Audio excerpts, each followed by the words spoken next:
All right. Am I here? Is it clear? Can you hear me? Check you 1, 2. All right. Lovely. Welcome, sexy ladies and handsome gents. It is your man. It is your boy. It is that second guilty pleasure after Pornhub. The itch you love to scratch. The one that's always got your back. Foxtrot and Black. Well, the game is called the Stanley Parable. Here we go. The Stanley Parable. Ultra Deluxe Edition, baby. Oh, yeah. Shut up in there! All right, here we go.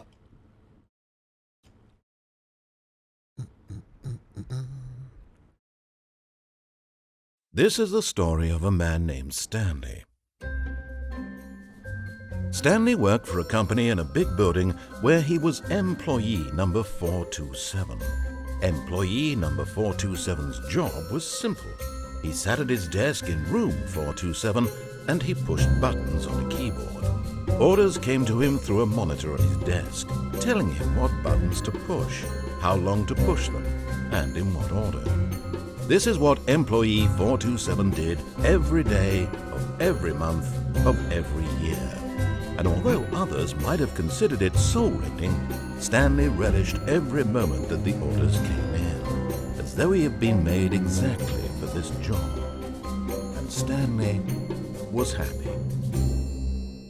You understand. And then one day, something very peculiar happened. What? Something that would forever change Stanley. What happened? Something he would never quite forget. He had been at his desk for nearly an hour when he realized that not one single order had arrived on the monitor for him to follow.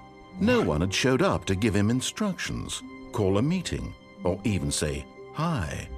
Never in all his years at the company had this happened, this complete isolation. Something was very clearly wrong. Shocked, frozen solid, Stanley found himself unable to move for the longest time. But as he came to his wits and regained his senses, he got up from his desk and stepped out of his office. Huh?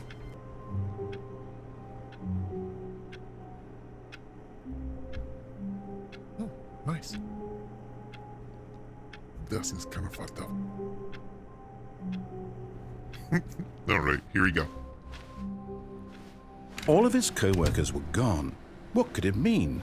Stanley decided to go to the meeting room. Perhaps he had simply missed a memo. Maybe I missed the memo.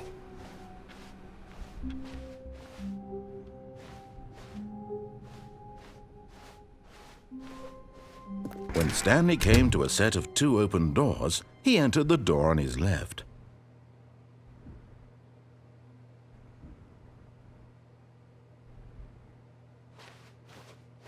This was not the correct way to the meeting room, and Stanley knew it perfectly well. Perhaps he wanted to stop by the employee lounge first, just to admire it. Let's go check the employee lounge.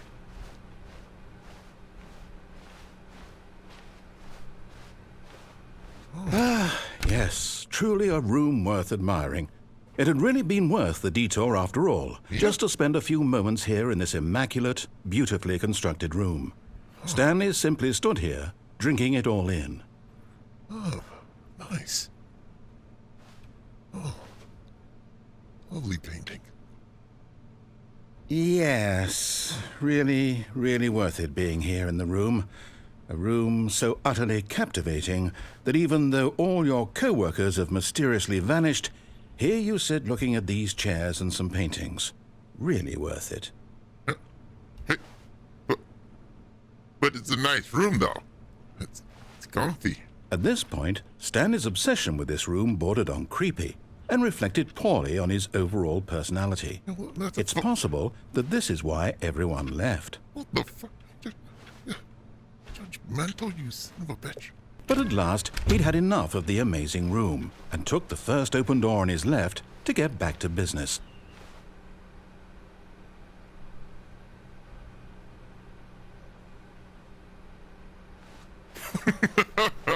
Stanley was so bad at following directions, it's incredible he wasn't fired years ago. What the fuck? forklift while it is in motion will cause death. I don't want that. Oh, shit! Do I want that? No, I don't want that. Look, Stanley, I think perhaps we've gotten off on the wrong foot here. I'm not your enemy, really, I'm not. No, I think I you're my realize that enemy. investing your trust in someone else can be difficult, but the fact is that the story has been about nothing but you all this time. I don't know. There's someone you've been neglecting, Stanley. Someone you've forgotten about. What? Please, stop trying to make every decision by yourself. Now, I'm not asking for me, I'm asking for her. Who did you say? What? How did you know about her? Not even my wife knows about her. What did... This is it, Stanley. Your chance to redeem yourself, to put your work aside, to let her back into your life. She's been waiting. What? What? It's been years, though. I mean, I thought she didn't even want to talk to me anymore. But...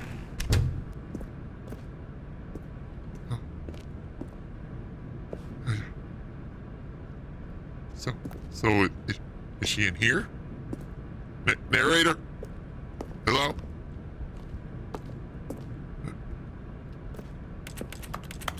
Hello? Okay. Here I go. Oh, shit! That's her, Stanley. You need to be the one to do this, to reach out to her. If you can truly place your faith in another, What? then pick up the phone. but you know, it's been years. She doesn't want to talk to me. What are you talking about? How do you even know? My name's not even Stanley. What are you talking about?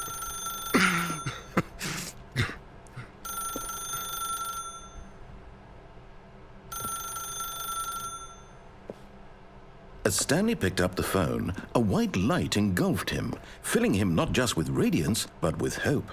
Hope for a life reunited one... Wait. Oh, goodness.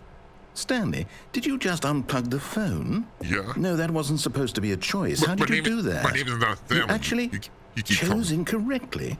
I didn't even know that was possible. Let me double check. Calm down with that narrator. Check your notes. It's Check. definitely here, clear as day. Stanley picks up the phone. He's taken to his apartment where he finds his wife, and the two pledge themselves to one another. I'm not Music Stanley. comes in, fade to white, roll credits. Not picking up the phone is actually somehow an incorrect course of action. How is that even possible? None of these decisions were supposed to mean anything. I don't understand. How on earth are you making meaningful choices? What did you... Wait a second. Did I just see... No, that's not possible. I can't believe it. What? How had I not noticed it sooner? You're not Stanley. You're a real person. Been telling me that the whole fucking time. I can't believe I was so mistaken. This is why you've been able to make correct and incorrect choices. And to think I've been letting you run around in this game for so long. If you made any more wrong choices, you might have negated it entirely. It's as though you completely ignored even the most basic safety protocol for real-world decision-making. Or did you not grasp the severity of the situation? Well, I won't have that kind of risk on my watch. I'm going to stop the game for a moment so we can educate you properly on safe decision-making in the real world. All right, Please whatever. observe this helpful instructional video. All right, here we go. Choice. Restart the It's the game. best part of being a real person. Hello, But if Barris. used incorrectly, can also be the most dangerous. For example, in this scenario, a hypothetical real person named Rupert has a choice. He could invent a machine that eliminates food shortages across the world to make life better for all people. Or he could spend years of hard work forgetting how to read. Which choice would you make?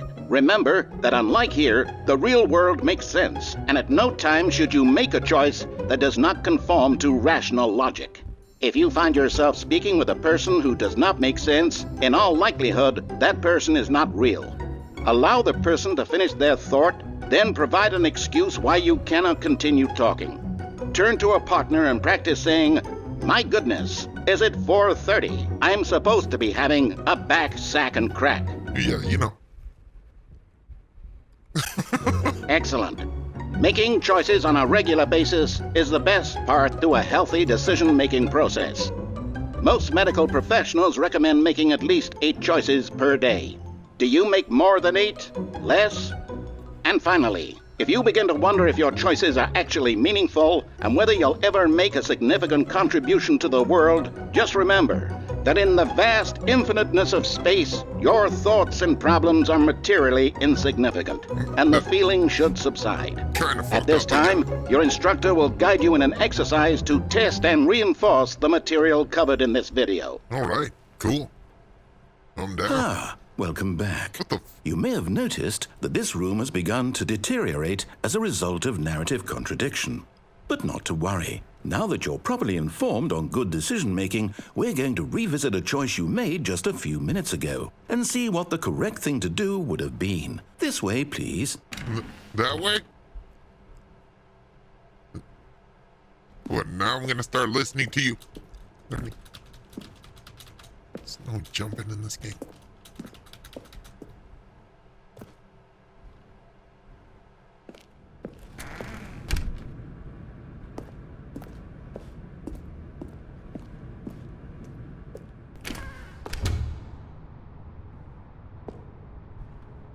Can I go this way?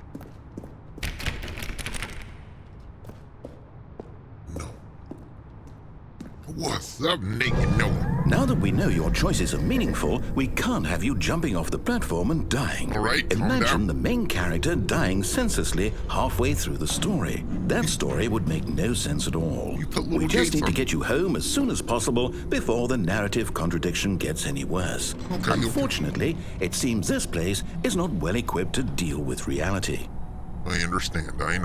He thought my name was Stanley. I understand. It's okay, narrator. Come on. Let's go. Everybody makes mistakes. It's fine.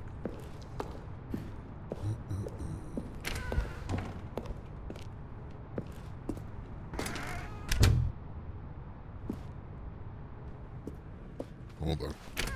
I don't like them closing doors behind me. Hey!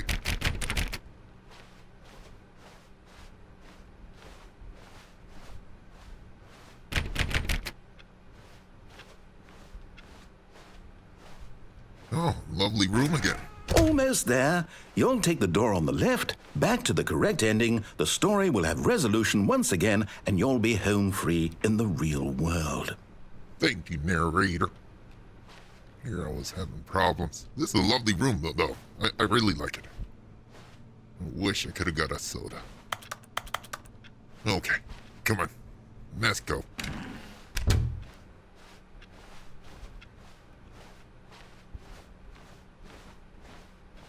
Here we go. Restarting the game all over again. Now Are you remember, happy? all you need to do is behave exactly as Stanley would. That means choosing responsibly and always putting the story first. I'm quite sure you'll be up to the task. Just follow my lead and you'll be fine. All right. When Stanley came to a set of 2 open doors, he entered the door on his left. But I'm supposed to listen to you? No, I just can't do it. Just can't do it, narrator. I'm sorry. No! Why did you do that? But- Quickly, hurry back in the other direction. Perhaps we're not too late. But I don't want to. I don't want you to tell me what to do. You're not my mom. I swear this narrator, he is so pushy. Look at this. The fuck? This place is falling apart. Fucking game.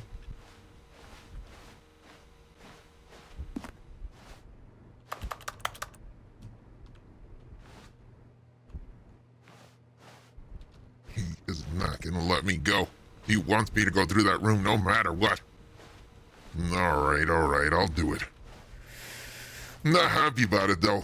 I don't trust you, narrator. Yeah, I know you could hear me. I don't trust you. Whatever it is you're trying to get me to do.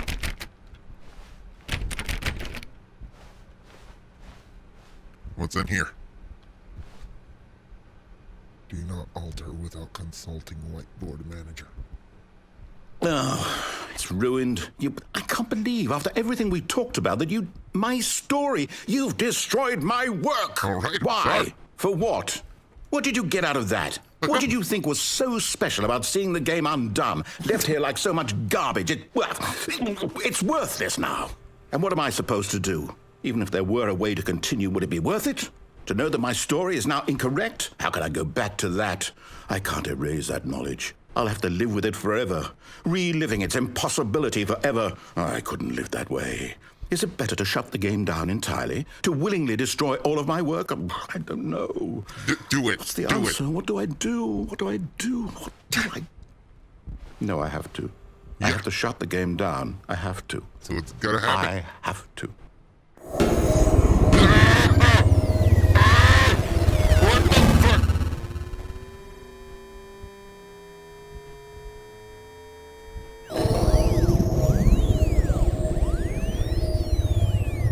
Narrator. I'm sorry. Oh, I'm here. I'm still here. Here in this pile of rubbish. With you. You, who thought you were so clever. Now look where we are. My entire game is destroyed. I'm It sorry. was the only thing in the world that was mine, and you've run it into the ground. I'm sorry. What, did you think that would be funny? You just had to see? No. Didn't I impress upon you how important it was to be like Stanley? He actually knows how to do what I tell him to. He understands that if I say to do something, there's a damn good reason for it. But I'm not That Stan. thought hadn't even occurred to you, had it? That there's a world outside of you? You're a child. All right. Oh, my story. If you'd just gone through the door on the left, you would have seen it. There was a whole underground facility. You would have destroyed it and been victorious. It would have been so perfect. I worked so hard on it. I tried so hard to make... What'd you Just do? behave exactly as Stanley would.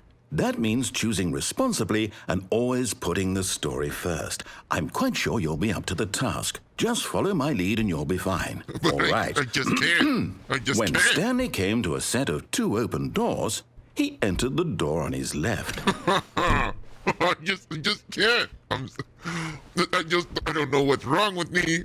You know, I've been to several therapists. I've had some medication. I just can't.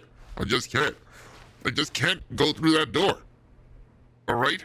Can you hear me? I'm sorry. Has to be done. No! Why did you do that? Quickly, hurry back. You restarted the Behave game. exactly as Stanley would. That means choosing responsibly and always putting the story first. You're gonna keep I'm quite restarting sure the game, you'll be huh? up to the task. Just follow my lead and you'll be fine. All right.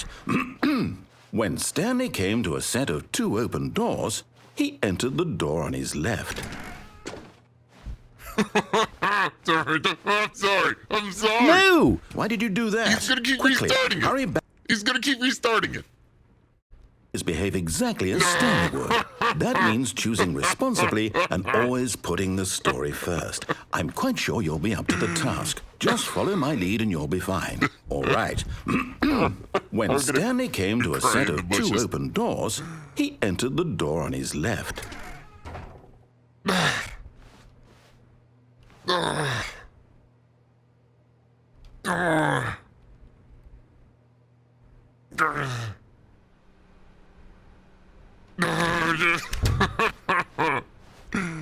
What's in here? What is so important that you want to show me? What is it? What? Yet there was not a single person here either. Feeling a wave of disbelief, Stanley decided to go up to his boss's office, hoping he might find an answer there.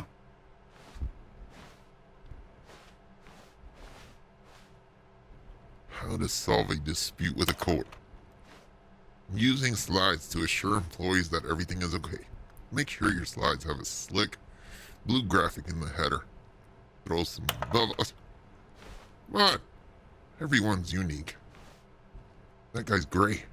He's very unique. Me most of all. Number of slides on this slide. Charts, slides, and slides. Read of which charts on some slides depict the same information. Alright. That's my PowerPoint. broom closet.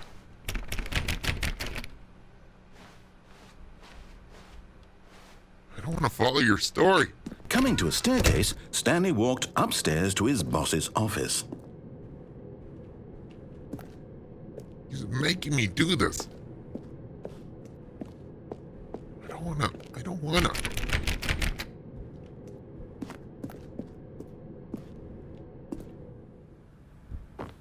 Look at this place.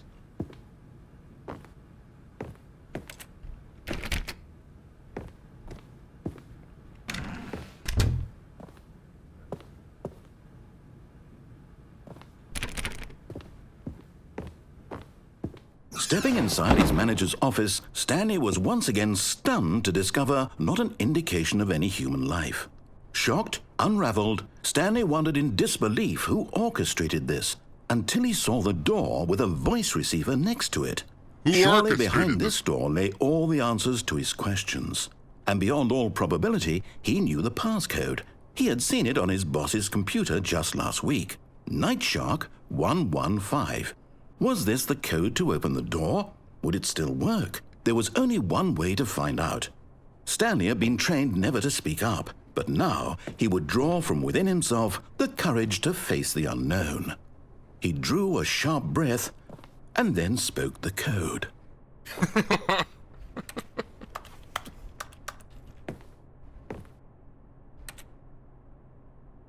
Hello, hello. Open up. Stanley spoke the code. Night Shark 115. He spoke it into the receiver, right there on the wall.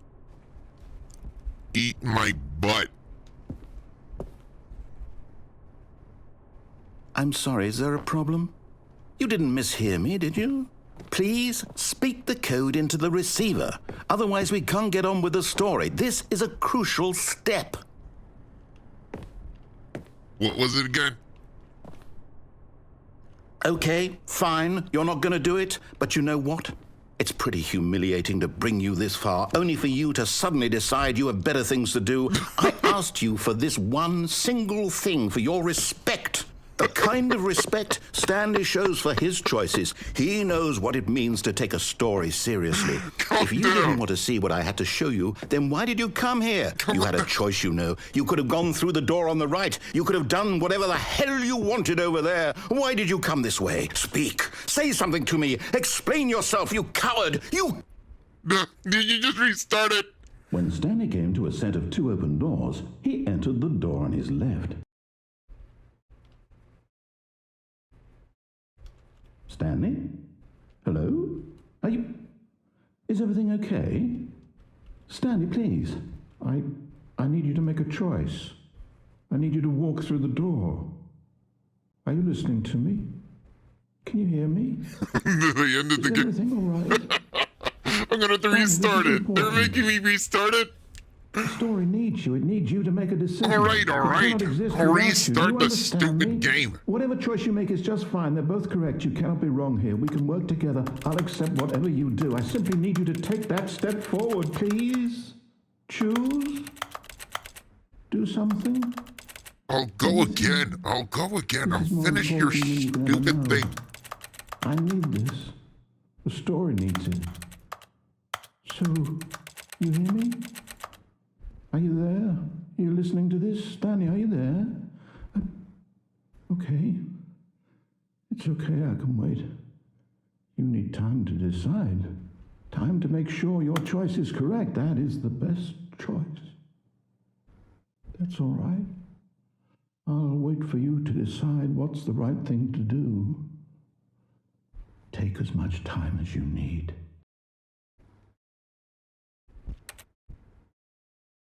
Okay, so they allowed you. There you go. They did it for me. All of his co-workers were gone. What could it mean? Stanley decided to go to the meeting room. Perhaps he had simply missed a memo.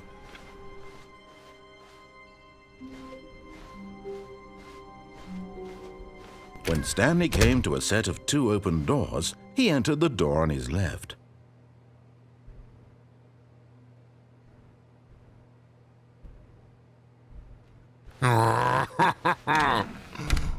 right, all right.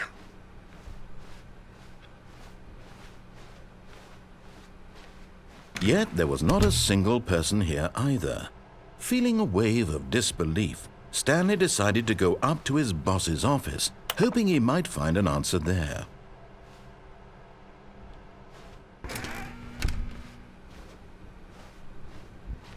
Coming to a staircase, Stanley walked upstairs to his boss's office.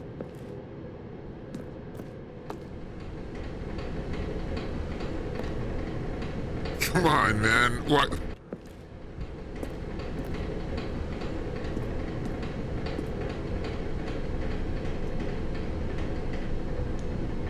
He's gonna restart the game.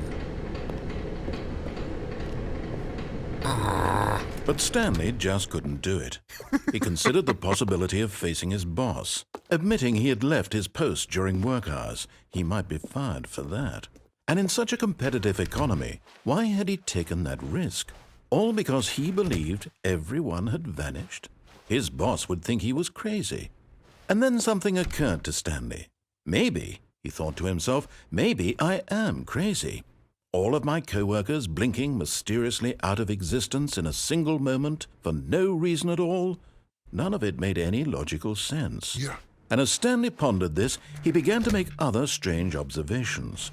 For example, why couldn't he see his feet when he looked down? What the? Why did doors close automatically behind him wherever he went? Yeah. And for that matter, these rooms were starting to look pretty familiar. Yeah, Were they simply repeating? Wasn't I here No, before? Stanley said to himself, this is all too strange. This can't be real.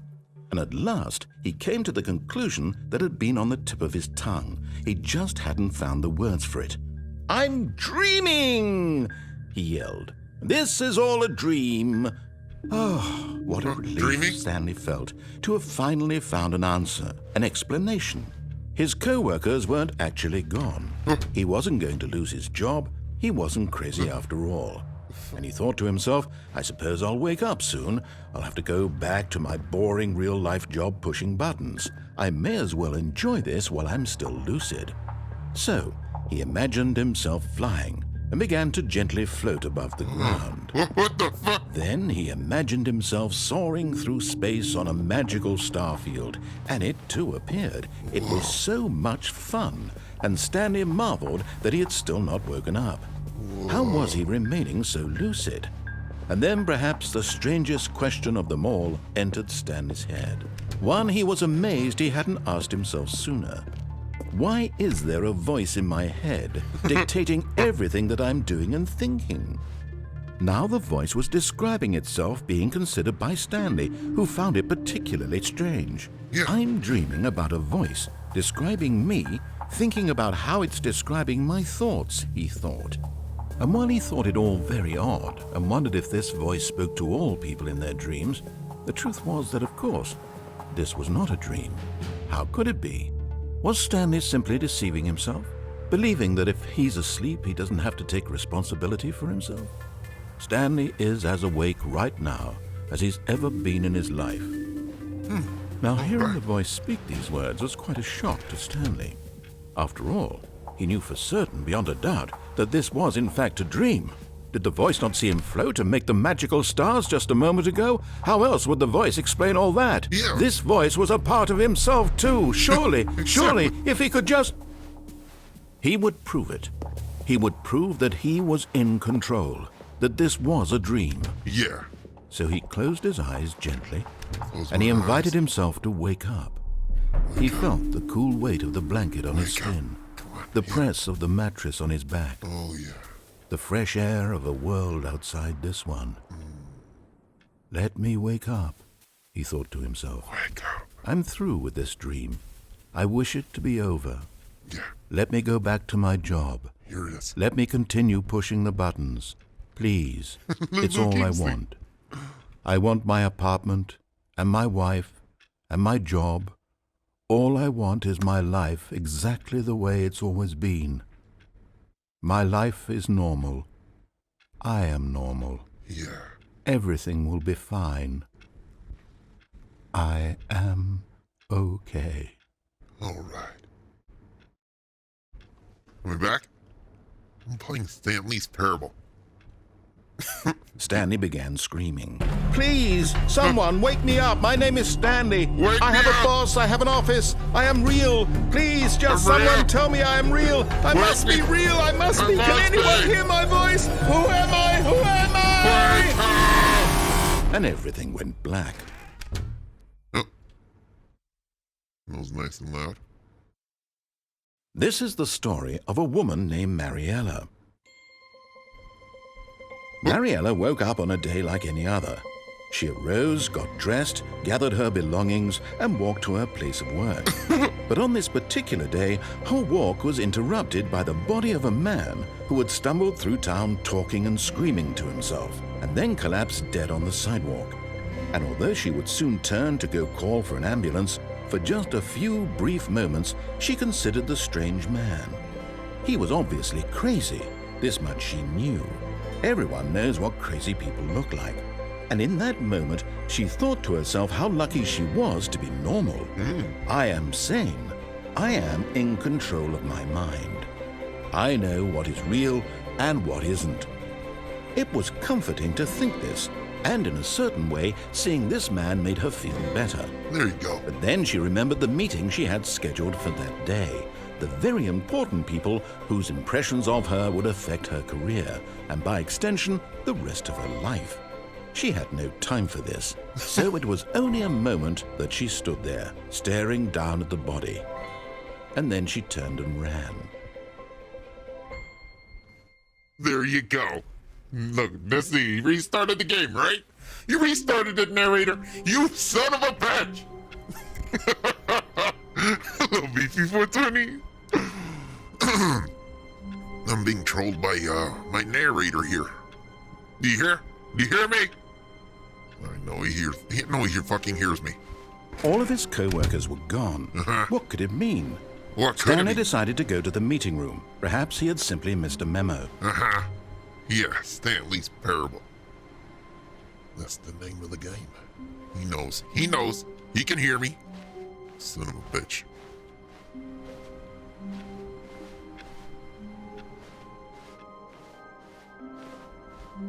Again with the doors, huh? Again with the When doors. Stanley came to a set of 2 open doors, he entered the door on his left. I swear to God, I know what's gonna happen. I know he's just going to start the game.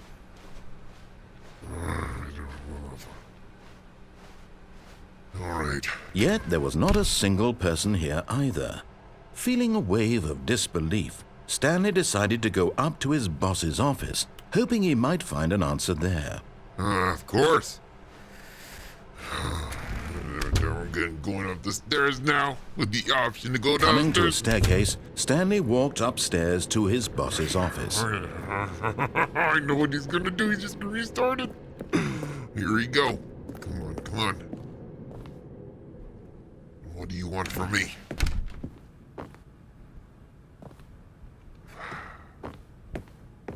Stepping into his manager's office, Stanley was once again stunned to discover not an indication of any human life.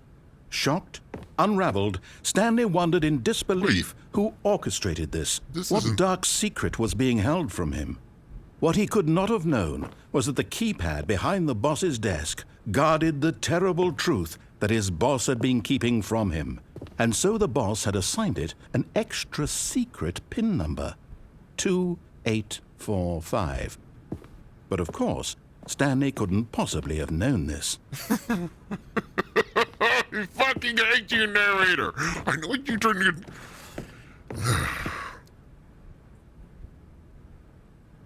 9, 1. Stanley just sat around twiddling his thumbs. Trying to input anything on the device was useless, since he could never possibly know that the combination was 2845. 2845. 2845. You trying to act like I'm fucking crazy. 2845. 2, 8, 4, 6. You thought you had me, you son of a bitch. For God... But it turns out that the panel's emergency override kicked in, and the door just opened all by itself. And Stanley got the hell along with the story. Well, whoop-de-doo. You're a fucking asshole. You know that? All right. Come on. He just tried to push me along in the story, nudging me forward. All right. I'll move. An asshole.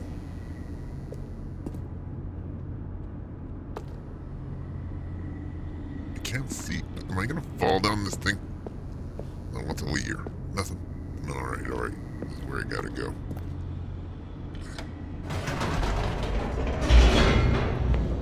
He's a freaking jerk.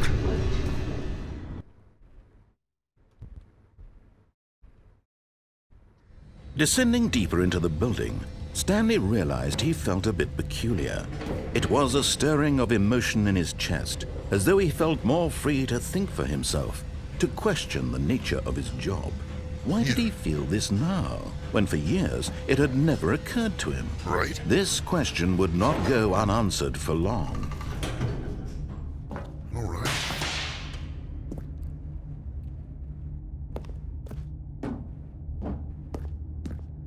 Stanley walked straight ahead through the large door that read Mind Control Facility. You're fucking kidding. Oh my god.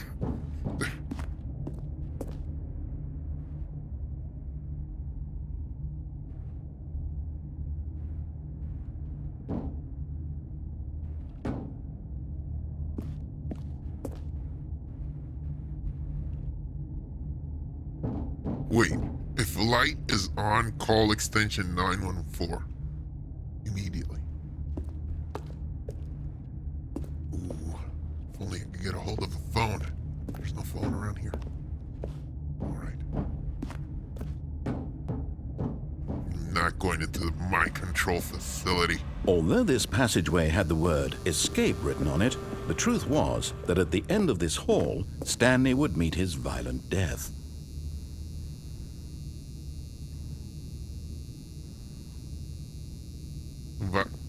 Violent death? Like how violent, though? Narrator?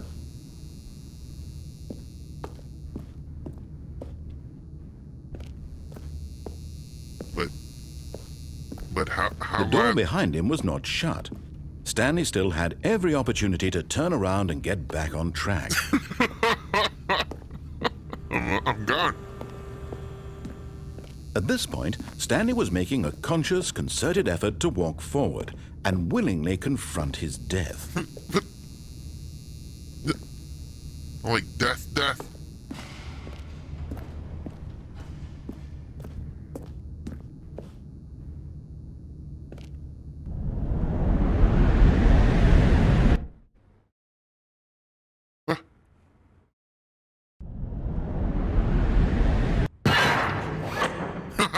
I didn't die.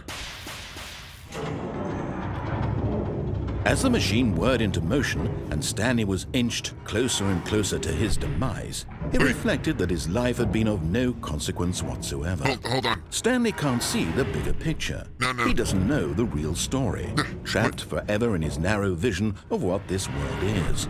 Perhaps his death was of no great loss, like plucking the eyeballs from a blind man. And so he resigned and willingly accepted this violent end to his brief and shallow life. No. Farewell, Stanley. No. Hey. "Farewell, Stanley," cried the narrator, as Stanley was led helplessly into the enormous metal jaws. Who are you? In a single visceral instant, Stanley was obliterated as the machine crushed every bone in his body, killing him instantly.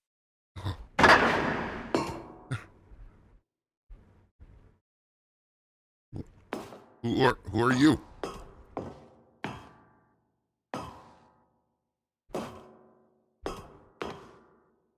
And yet it would be just a few minutes before Stanley would restart the game, back in his office, as alive as ever. What exactly did the narrator think he was going to accomplish? When every path you can walk has been created for you long in advance, Death becomes meaningless, making life the same. Do you see now? Do you see that Stanley was already dead from the moment he hit start? What? So I'm in heaven?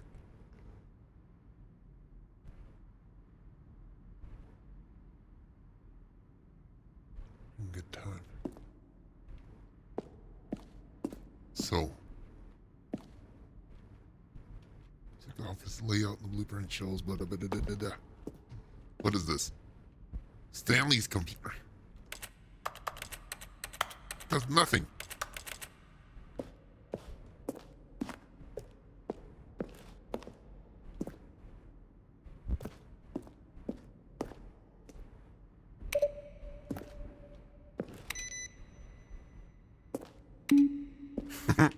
Yay. What was that one? Oh, okay.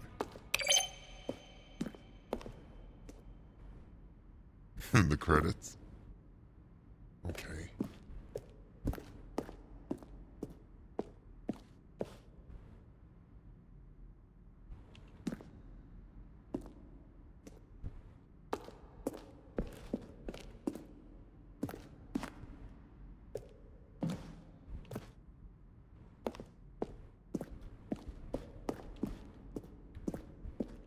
It's like I'm a museum of my life.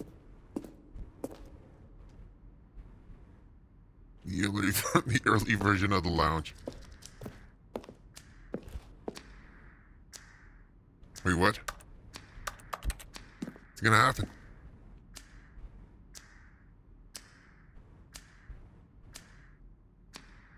Need two different endings. Oh, okay.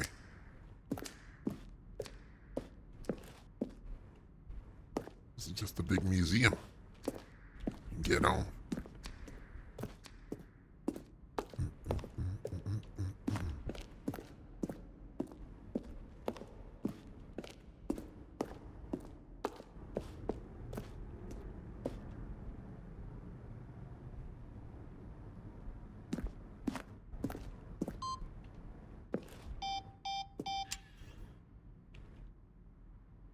Countdown desk.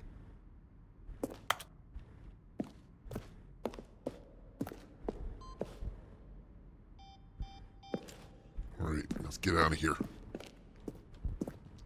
Let's head to the exit.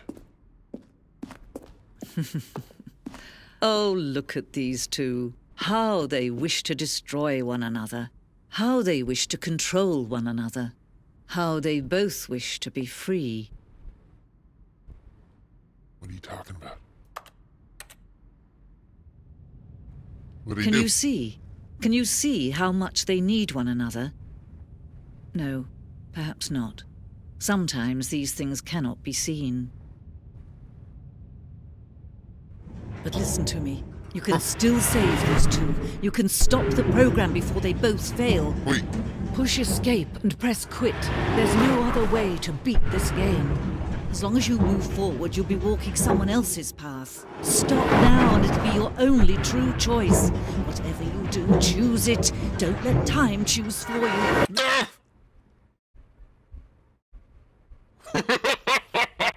what do you do? What do you do? I don't know how to end this. The lady tells me to press escape and quit the game. I don't know if she's fucking trolling me. What's happening here? What is it? Don't let time... No!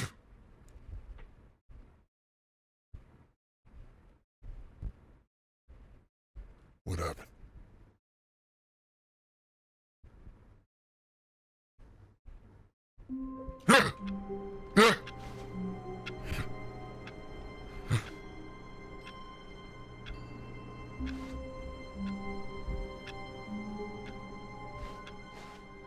All of his co-workers were gone. What could it mean? Stanley decided to go to the meeting room. Perhaps he had simply missed a memo.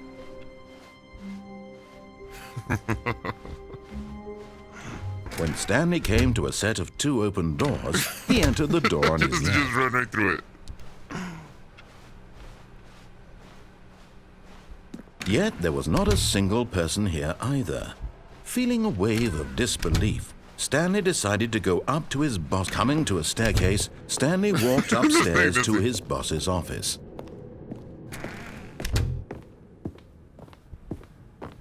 Stepping into his manager's office, Stanley was once again stunned to discover not an indication of any human life. What could it mean? Stanley wondered aloud to nobody. He began wildly tearing through papers on the boss's desk, pulling books off the shelf, looking behind paintings, desperate for clues to his situation. But his attention was caught by a keypad behind the boss's desk. What could its purpose be? In fact, this keypad guarded the terrible secret that lay buried below his feet. And so the boss had assigned it an extra secret PIN number, 2845. But of course, Stanley couldn't possibly have known this. Yet incredibly, by simply pushing random buttons on the keypad, Stanley happened to input the correct code. Wow. By sheer luck. I figured it out. He stepped into the newly opened passageway.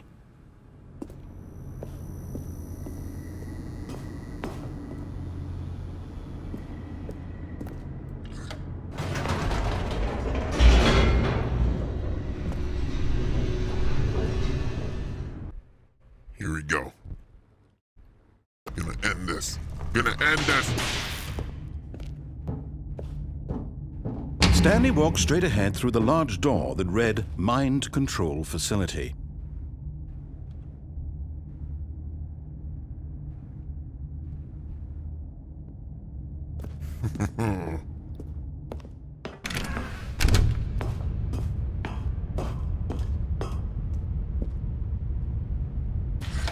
The lights rose on an enormous room packed with television screens. What horrible secret did this place hold? Stanley thought to himself. Did he have the strength to find out? Hello, Dragon Just. Mistress Purple. I'm being trolled by a damn narrator. You can hear me. I know you can. Son of a bitch. All right. Here we go.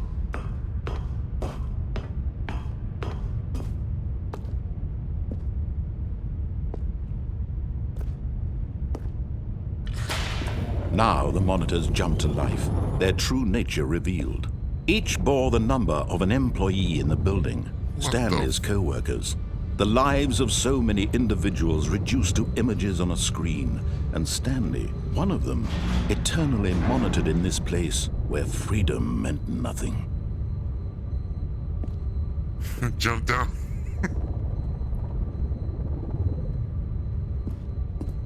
I wonder if I could. Oh, fuck. No, it doesn't let me.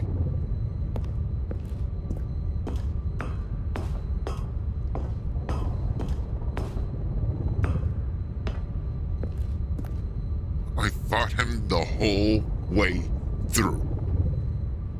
I fought him the whole way through. He nudged me into this room. He kept restarting the game. Even another narrator had to come in here. This mind control facility, it was too horrible to believe. It couldn't be true. Had Stanley really been under someone's control all this time? Was this the only reason he was happy with his boring job? That his emotions had been manipulated to accept it blindly?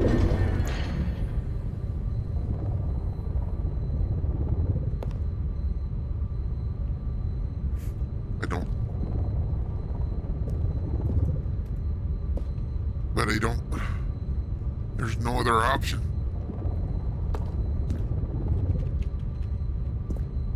I don't want to do it. You're an asshole. I hate you, narrator. No. He refused to believe it. He couldn't accept it. His own life in someone else's control? Never. It was unthinkable, wasn't it? It's unthinkable. Was it even possible? Had he Not truly spent his entire life utterly blind to the world? Have I? But here was the proof. The heart of the operation. Controls labeled with emotions. Happy, or sad, or content. Walking, eating, working, all of it monitored and commanded from this very place. And as the cold reality of his past began to sink in, Stanley decided that this machinery would never again exert its terrible power over another human life. For he would dismantle the controls once and for all. Interesting. There's buttons and all. Here we go.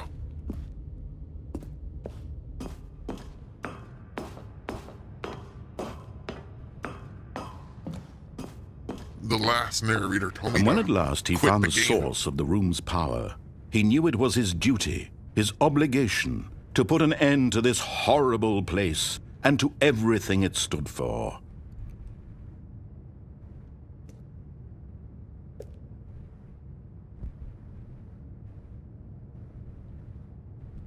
So off,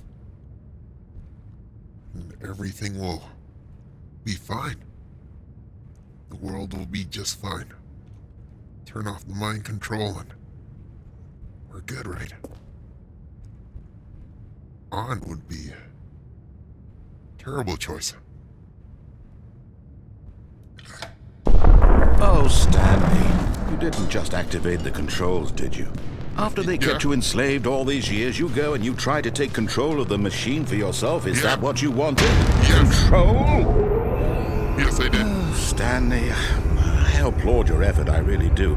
But you need to understand, there's only so much that machine can do. You were supposed to let it go, turn the controls off, and leave.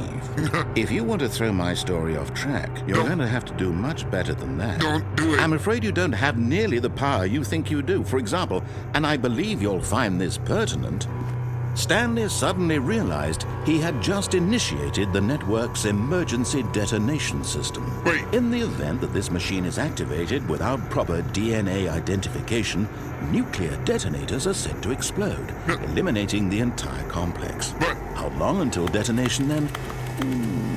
Let's say, 2 minutes. 2 minutes. Ah, now this is making things a little more fun, isn't it, Stanley? It's your time to shine. You are the star. It's your story now. Shape it to your heart's desires. What are you talking- Oh, this is much better than what I had in mind. What a shame we have so little time left to enjoy it. Mere moments until the bomb goes off. But what precious moments each one of them is. More time to talk about you, about me, Yeah. where we're going, what all this means. I barely know where to start. Hold on. You'd like to know where your co-workers are? A moment of solace before you're obliterated? All right, I'm in a good mood. You're gonna die anyway. I'll tell you exactly what happened to them. I erased them. I turned off the machine. I set you free. Of course, that was merely in this instance of the story. Sometimes when I tell it, I simply let you sit there in your office forever, pushing buttons endlessly and then dying alone. You son of a bitch. Other times, I let the office sink into the ground, swallowing everyone inside, or I let it burn to a crisp. I have to say this, though, this version of events has been rather amusing. Watching you try to make sense of everything and take back the control wrested away from you, it's quite rich. I almost hate to see it go. Shut But up. I'm sure whatever I come up with on the next go-around will be even better. No. My goodness, only 34 seconds left. But I'm enjoying this so much. You know what? To hell with it. I'm going to put some extra time on the clock, why not? Thank you. These are precious additional seconds, Stanley. Time doesn't grow on trees. We're three. Oh dear me, You what's press the 1, matter, 2. Stanley? Is it that you have no idea where you're going or what I you're supposed to do. be doing right now? Shut up. Or did you just assume when you saw that timer that something in this room was capable of turning it off? I mean, look at you. Running 1, 2. from button to button, screen to screen, clicking on every little thing in this room. These numbered buttons, no, these colored ones. Or maybe this big red button. No. Or this door. 1, 2, Everything, 3. anything, something here will save me. 4. Why would you think that, Stan? 4. That this 4's up video here. game can be beaten? Yes. Won? Solved? Do you have any idea what your purpose in this place is? Shut. Stanley, you're in for quite a disappointment. But here's a spoiler for you. That timer isn't a catalyst to keep the action moving along. It's just seconds ticking away to your death.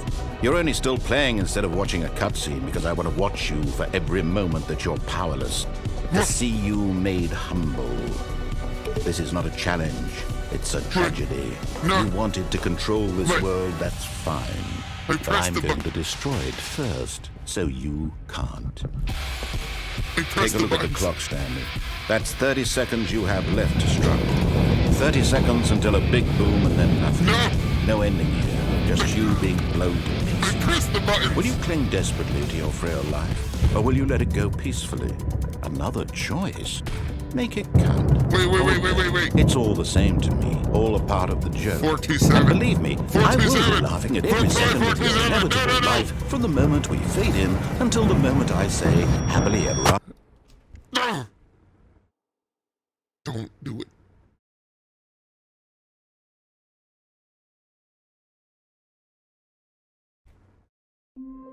Motherfucker! I'm in purgatory. Shush. All of his co-workers were gone. What could it mean? Stanley decided to go to the meeting room. Perhaps he had simply missed a memo. It's 427. Has to be. When Stanley came to a set of 2 open doors, he entered the door on his left.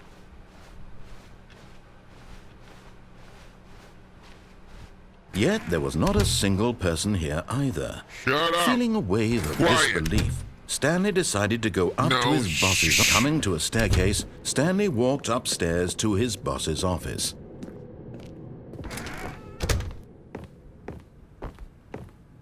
The moment he entered his manager's office, Stanley froze in his tracks. Not a living soul anywhere. Could he really be all alone? This was too much for Stanley to take. Too much for any man to take. He fell to his knees, bursting into half moans, half sobs, the guttural retching of life from a man denied any hope, any reason to keep going.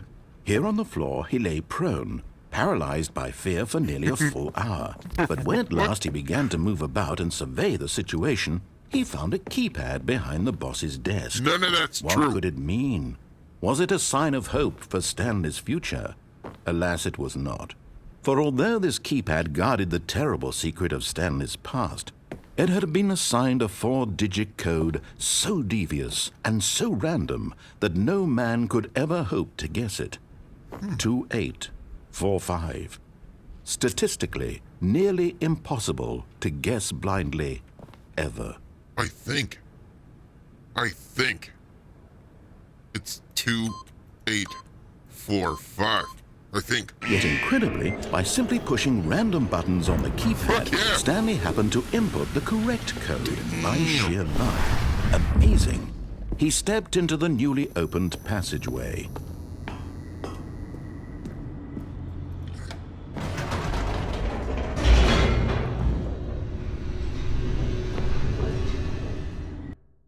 There we go.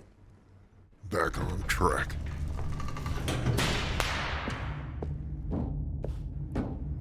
Stanley walked straight ahead through the large door that read Mind Control Facility.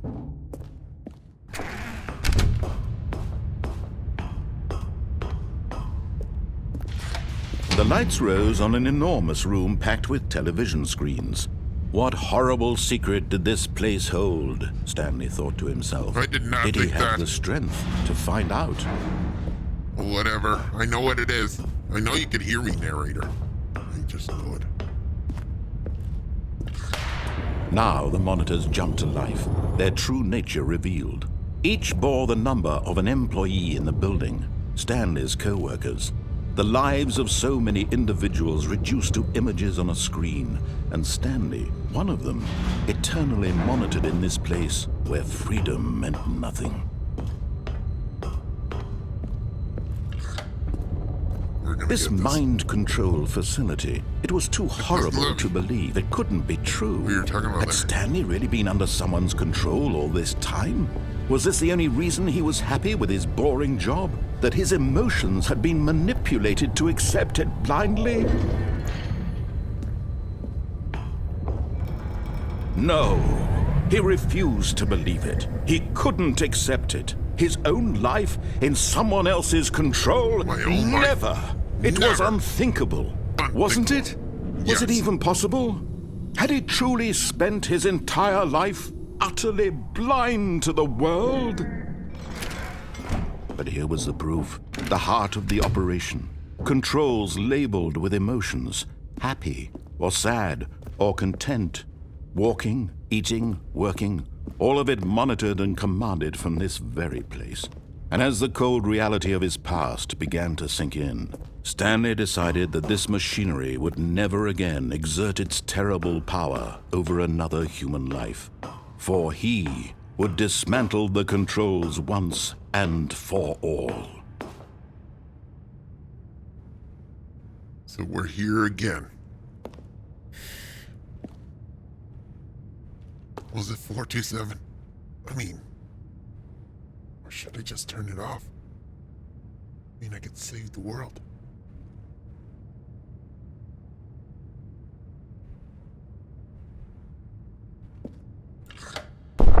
Oh, did it. Stanley. I did it, You I didn't know. just activate the controls, did you? Yes. After they kept you enslaved all these years, you go and you try to take control of the machine for yourself. Is that what you wanted? Yes. Control?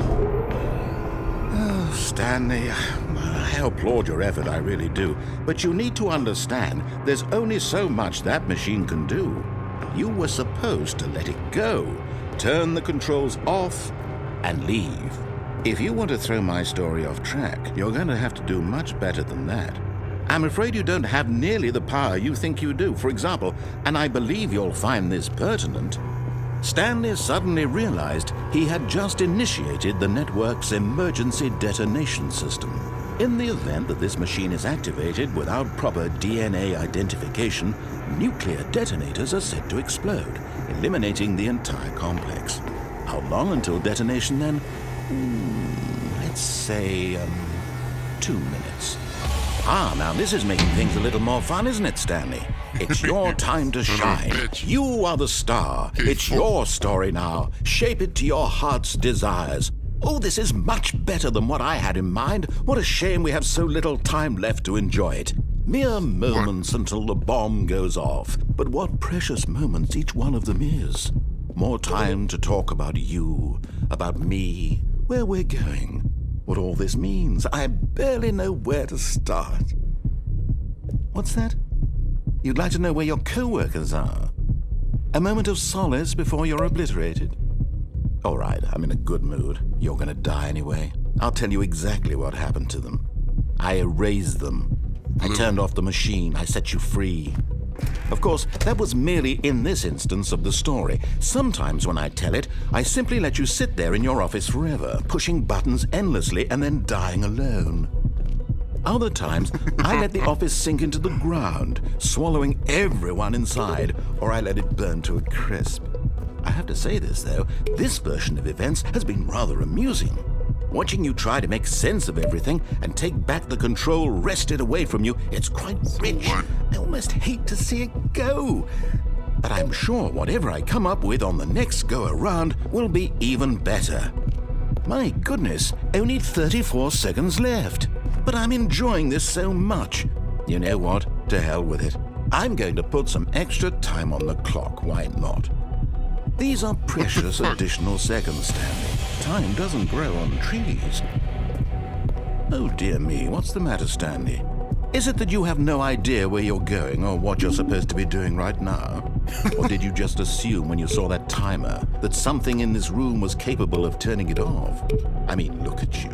Running from button to button, screen to screen, clicking on every little thing in this room.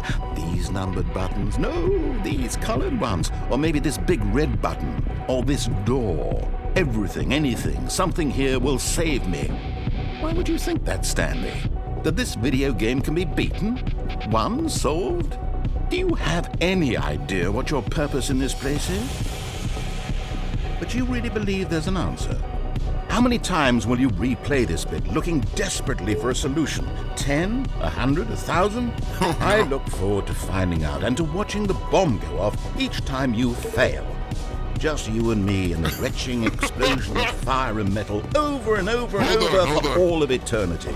And Stanley died again. And Stanley died again. And Stanley died again. Take a look at the clock, Stanley. That's 30 seconds you have left to struggle. 30 seconds until a big boom and then nothing. No ending here, just you being blown to pieces. Will you cling desperately to your frail life, or will you let it go peacefully? Another choice. Make it count. Or don't. It's all the same to me, all a part of the joke. And believe me, I will be laughing at every second of your inevitable life from the moment we fade in until the moment I say, clear.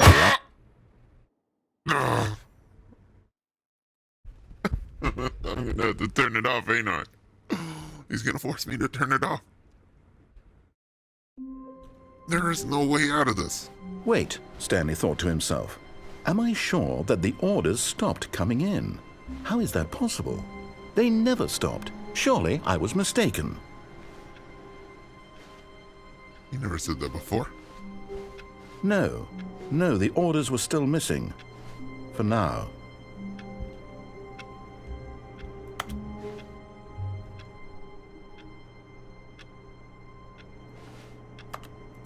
When I enter the facility, go on chair and done.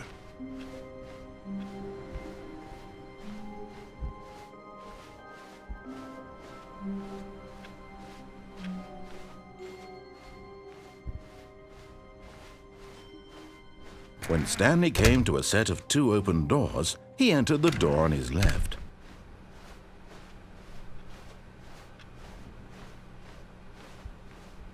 Yet there was not a single person here either. Feeling a wave of disbelief, Stanley decided to go up to his boss's office. Coming to a staircase, Stanley walked upstairs to his boss's office. Here he goes again. Stepping into his manager's office, Stanley was once again stunned to discover not an indication of any human life. What could it mean, he wondered. Desperate for answers, he began turning the room over looking for clues that might unravel the situation, until at last he discovered a keypad behind the boss's desk. But alas, no code. For this keypad guarded the terrible secret that lay buried below his feet. And so the boss had assigned it an extra secret PIN number, 2845. But of course, Stanley couldn't possibly have known this. Yet incredibly, by simply pushing random buttons on the keypad, Stanley happened to input the correct code by sheer luck. Amazing. He stepped into the newly opened passageway. So when you enter the facility, you go on chair and done. I don't... Where's the chair? Which chair?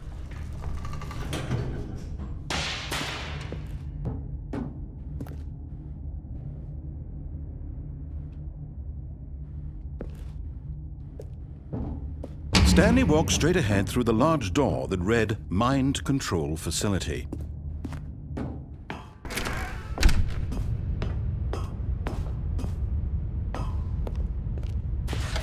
The lights rose on an enormous room packed with television screens. What horrible secret did this place hold? Stanley thought to himself. Did he have the strength to find out? You just...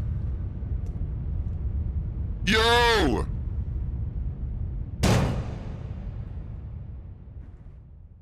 Aha! You've made it to the bottom of the mind control facility. Welcome! You see, back when the Stanley Parable first launched in 2013, getting to the bottom of the mind control facility was a bug that we simply didn't catch during development. And you all sent us lots of photos of it on Twitter and acted very superior about it.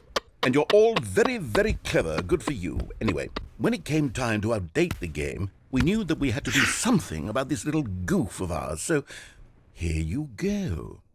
New content. You can call it the bottom of the mind control room ending, if that enhances your perception of the value of these updates. Isn't that what you crave? New content? Always more content, more, more. And I'm here to give it to you. I'm here to make it seem like we really covered every nook and cranny of the game with secrets and Easter eggs. How about this? We wrote a new piece of music just for this section. You won't hear it anywhere else in the game. It's a secret that's just for you. That's how special you are. Here it goes. We call this track, Good Job You've Made It to the Bottom of the Mind Control Facility. Well right. done.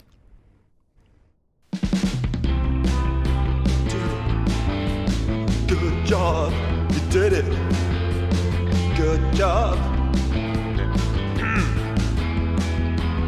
3, 2, 1. Good job, you made it to the bottom of the mind control facility. You jumped on the catwalk. You should have been careful. You should have been careful.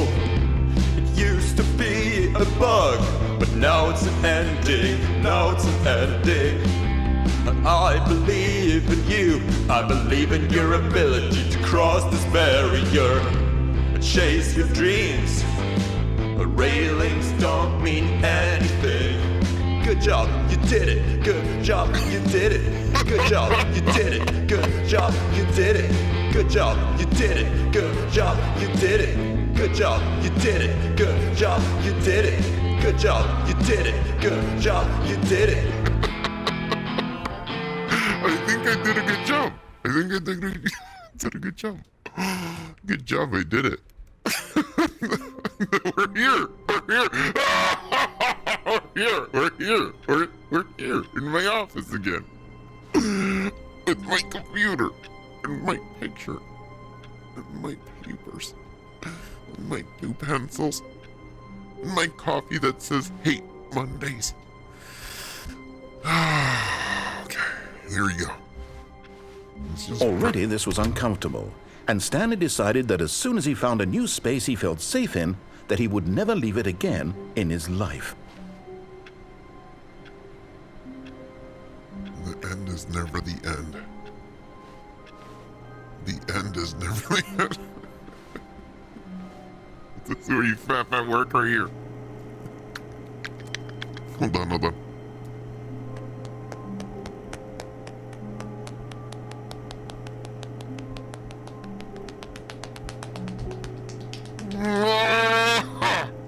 No.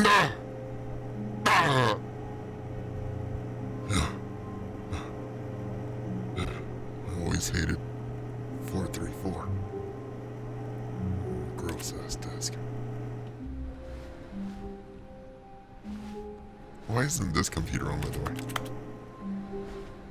Okay, wait, what's that? Some papers.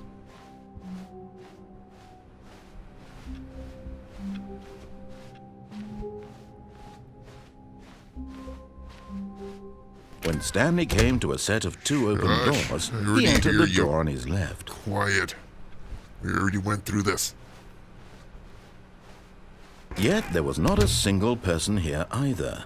Feeling a wave of disbelief, Stanley decided to go up to his boss's office. Coming to a staircase, Stanley walked upstairs to his boss's office.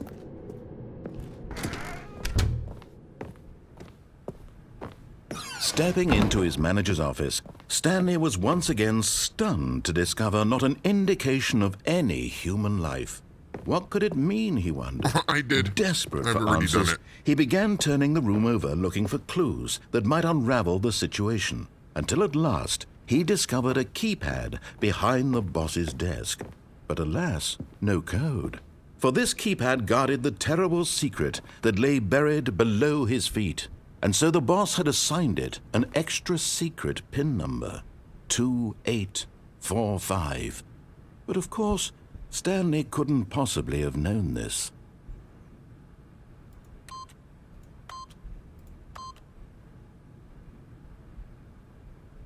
I can't again. I can't. I'm starting up. Stanley just sat around twiddling his thumbs. Trying to input anything on the device was useless, since he could never possibly know that the combination was 2845.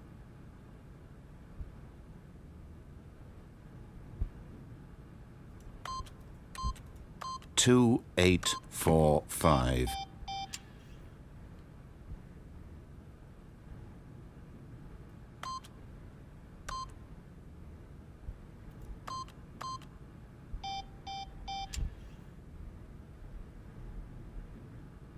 forgot. But it turns out that the panel's emergency override kicked in, and the door just opened all by itself. And Stanley got the hell along with the storm. Well, whoop-de-doo. You know what? Just open this stupid door. Look when he does that. He gets impatient when they... I know you hear me, narrator. Let's go ahead and finish this, huh? I'm gonna blow up this fucking facility. I'm gonna turn it off. Let's see. We've done everything other than press the off button. Stanley walked straight ahead through the large door that read Mind Control Facility. No escape for me. I'm gonna blow this place up. Yup. I agree with you now, narrator. You and me are on the same page. The lights rose on an enormous room packed with television screens. I see them. Mm-hmm. What horrible secret did this place hold? No. Stanley thought to himself. No horrible secrets. Did he have the strength to find out? Must be a great place to watch Netflix. I'll tell you that right there.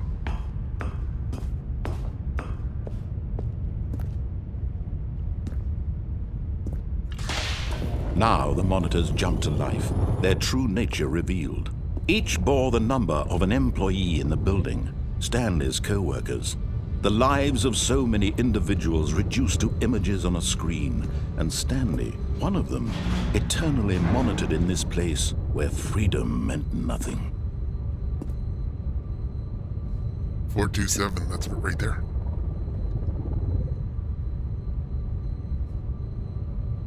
That's my screen right there. 427. There's 427. 427 again right there. It's right there. It just shows my fapping desk. This mind control facility, it was too horrible to believe. It couldn't be true. Had Stanley really been under someone's control all this time? Was this the only reason he was happy with his boring job? That his emotions had been manipulated to accept it blindly? No. He refused to believe it. He couldn't accept it. His own life in someone else's control? Right. Never. It was unthinkable. Wasn't it? Yep. Was it even possible? Nope. Had he truly spent his entire life utterly blind to the world? Sure. Here we go. But here was the proof. The heart of the operation. Controls labeled with emotions. Good job, he did it. Happy, or sad, or content. Walking, eating, working. All of it monitored and commanded from this very place. And as the cold reality of his past began to sink in, Stanley decided that this machinery would never again exert its terrible power over another human life. Yup. For it won't. he... Shut up. There you go.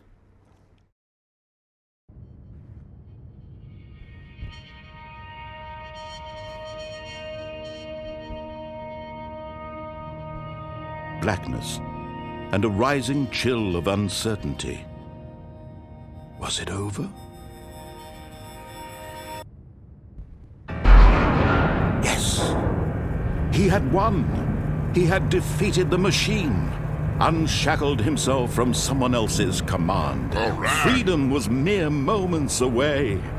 Hell yeah! And yet, even as the immense door slowly opened, Stanley reflected on how many puzzles still lay unsolved. Where had his co-workers gone?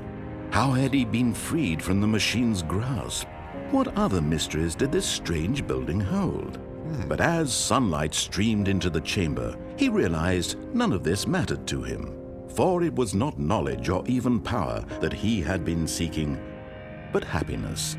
Perhaps his goal had not been to understand, but to let go. No longer would anyone tell him where to go, what to do, or how to feel. Yeah. Whatever life he lives, it will be his. Mine. And that was all he needed to know. Yeah. It was perhaps the only thing worth knowing. Stanley stepped through the open door.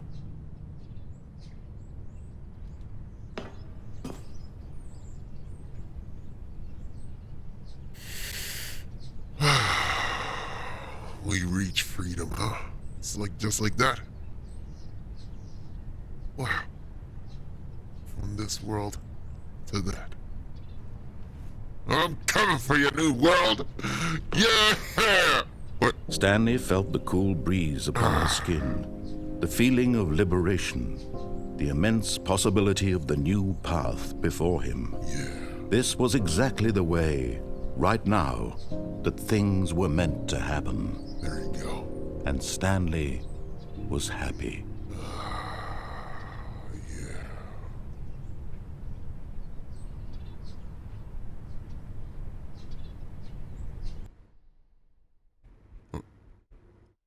I'm happy, yeah?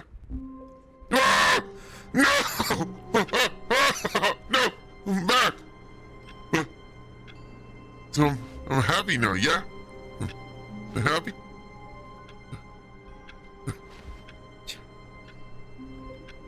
427. There's gotta be some kind of secret code in here. G814F1.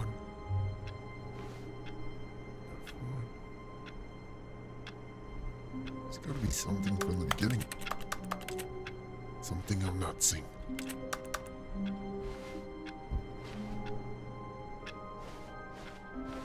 All of his co-workers were gone. What could it mean? Stanley decided to go to the meeting room. Perhaps he had simply missed a memo. The end is never the end.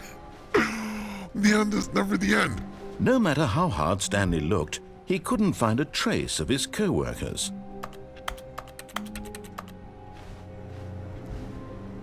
Stanley went around touching every little thing in the office, but it didn't make a single difference, nor did it advance the story in any way.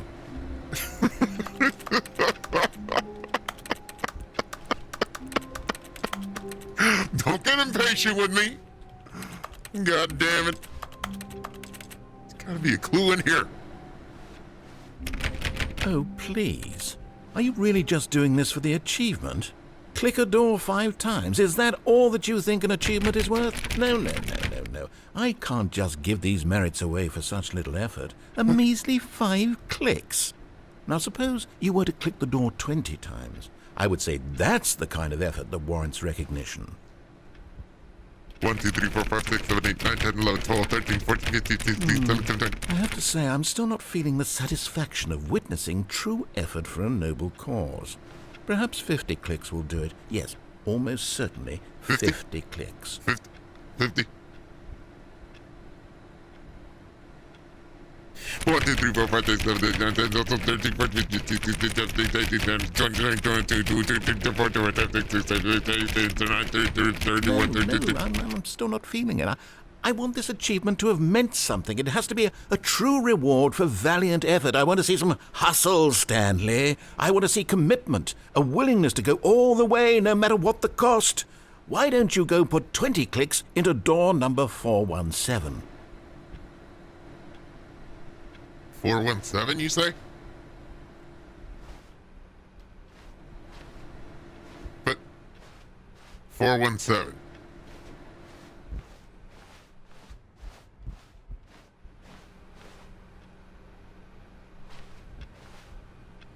What the f? There's also one.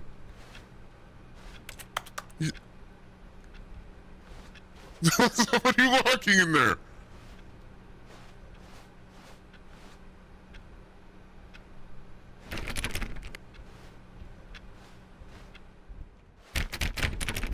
Oh, great. Now, go click a few times on door 437. 437, you say? But that was over here.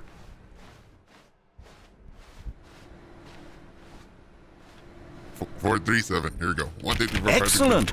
I think we're getting somewhere. Now, door 415. Let's give it 10 clicks or so. 415? 415, you say? Okay. 415.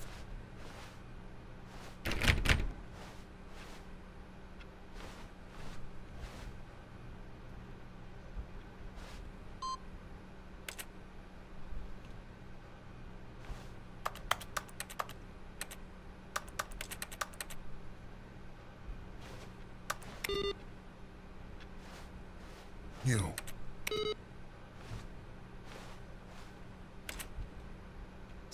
415, yeah?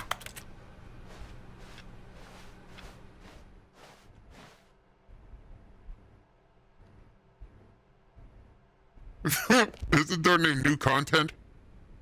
And repeat after me. The end is never here, the end is never here, the end is never, the end is never, the end is never, the end is never, the end is never, the end is never, the end is never, the end is never, the end is never, right after get the new content.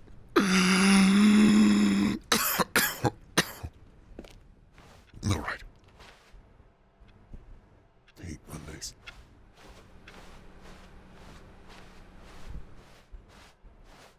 So it's 417, yeah? Is that what he said? 415? What was the one that he said?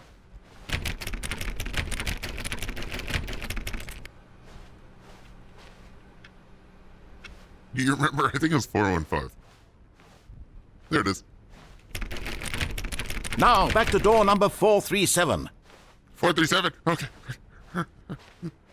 Hold on. 437, quiet. Hold on. He said quickly.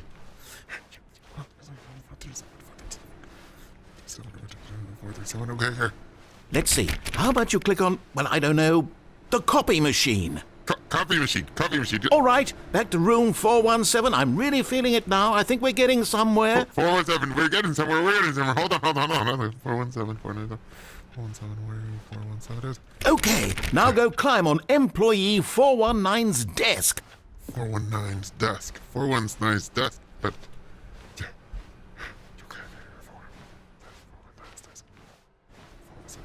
where is it though?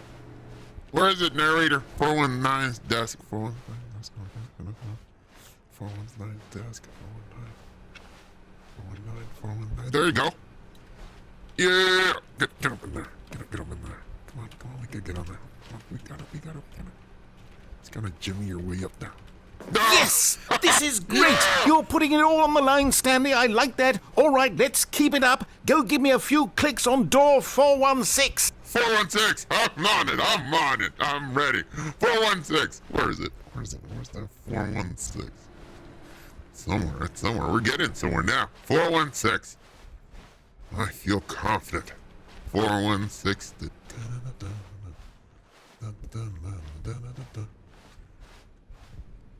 Wait, you're fucking with me. There's no 416.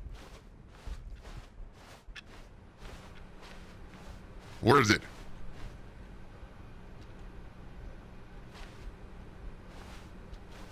Narrator, I thought we were getting somewhere. There's no 416.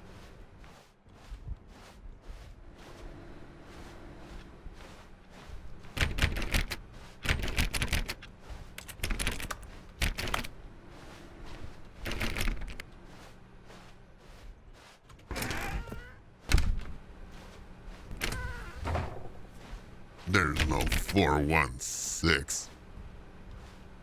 You're an animal. That was mean. But we're getting somewhere.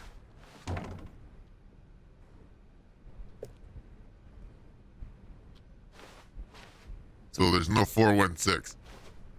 Narrator! Oh, fuck you. There it is! We've almost got it! Now the copy machine, do that one again! Copy machine, yeah! Here we come!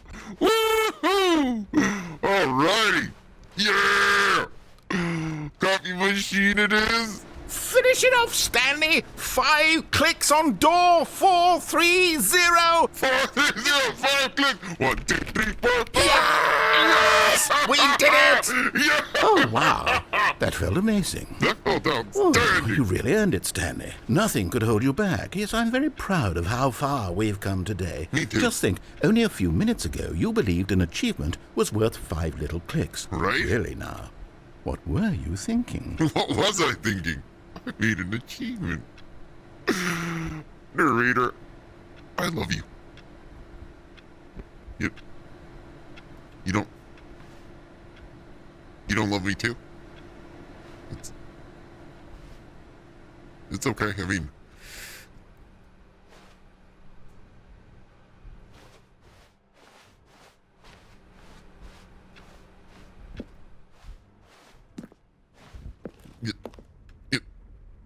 narrator, It's okay. It's whatever.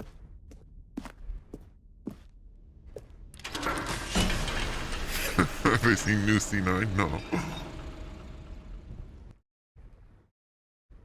Oh, have I seen new content? No, you're talking about the door? Nope. Here it goes. Hello, and thank you for playing the Stanley Parable Ultra Deluxe. Alright. As you may know, the Stanley Parable was a video game released in 2013 Wow. on home computers. Wow.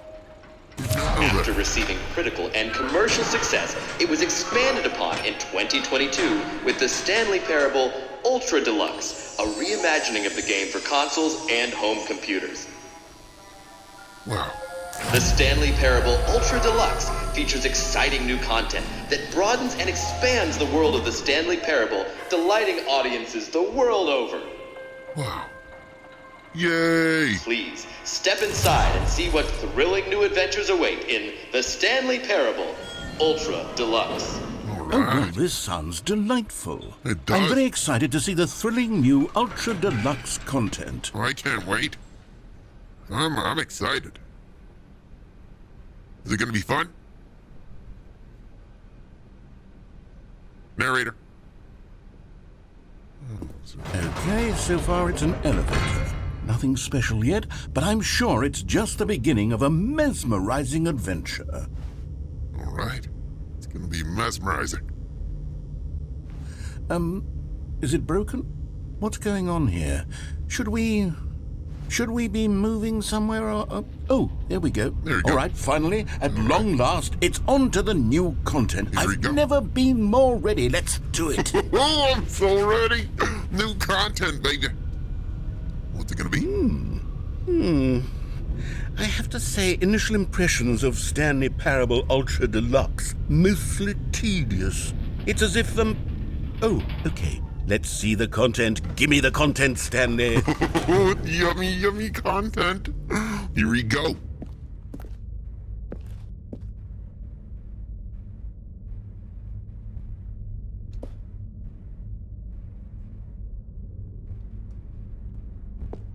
All right, let's see. It's the jump circle? Wait a minute. I can jump? In this circle? No way. 36 times, you mean like... I could jump for 36. What? Whoa! Whoa! Holy shit! This is whoa! Oh my god! Oh my god! Oh my god! I can jump! I can jump! Look at the floor! Look at the floor! It goes. It's close. It's far. It's close. It's far. Whoa! Look at me go! Look at this shit! Oh yeah! Jumping, jumping. Yeah, jumping, jumping. What do you mean don't waste them? What are you doing? What are you doing? He's gonna give me more though. You know, it's me and him are cool like that, you know?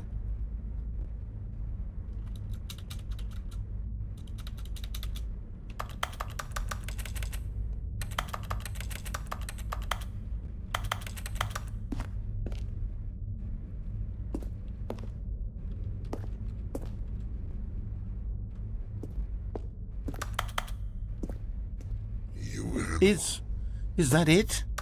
Surely that's not all the new content. There has to be something else, right? Yeah, there's gotta be.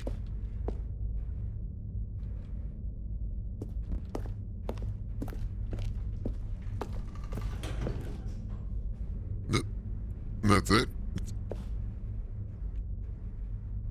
Yep.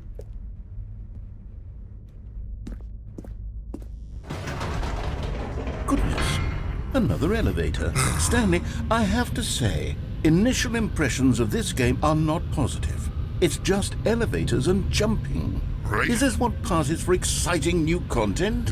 If this is new content, then I could just read you the whole dictionary. There's 20 hours of new content right there. Hell, I could count to 30 trillion. You could put that on the box. There you The go. Stanley Parable Ultra Deluxe, now with over 1,000 hours of new content. And Right. oh, wait. There's more. Wait. Very good. All Yes. I knew there had to be something else. Let's see it. I'm ready for whatever it is. So am I. Here we are.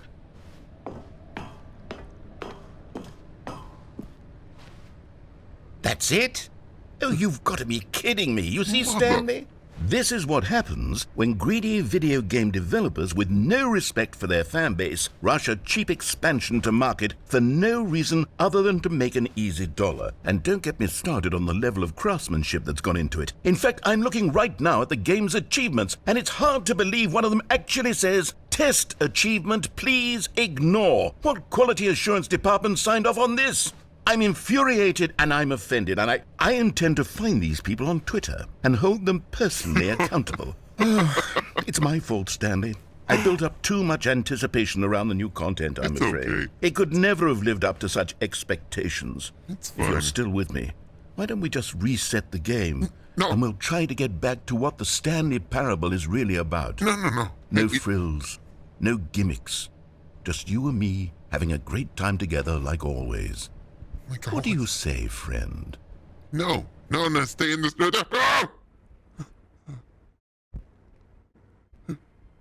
What? This doesn't look right. What? This is my office, but. What?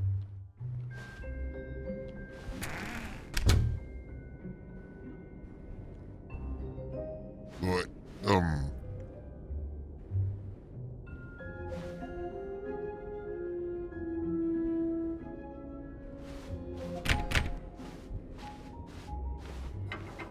Psst.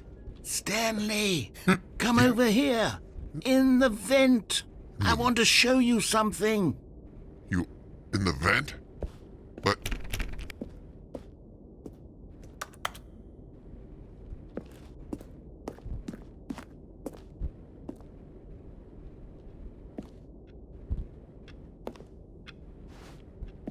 I'm not going over there. What's in the vent? Show me what's in the vent. What's in the vent?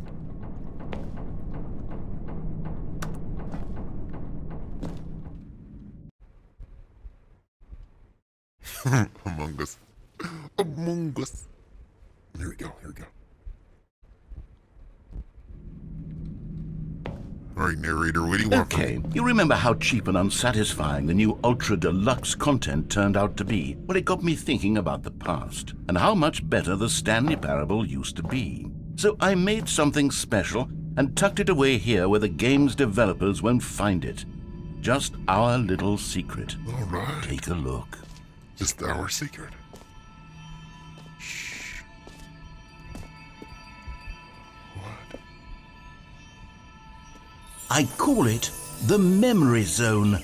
It's where I've been storing all my favorite memories so I can relive the peak experiences of my life whenever I want. Experiences like the launch of the Stanley Parable on PC. Smells great out here. Just breathe in. Smell the pine trees. So nice.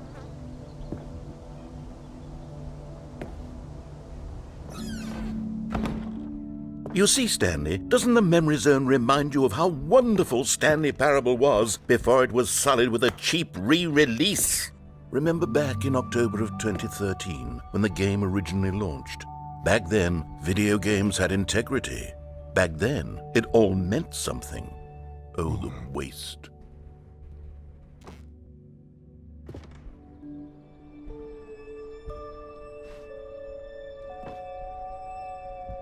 Their first dollar.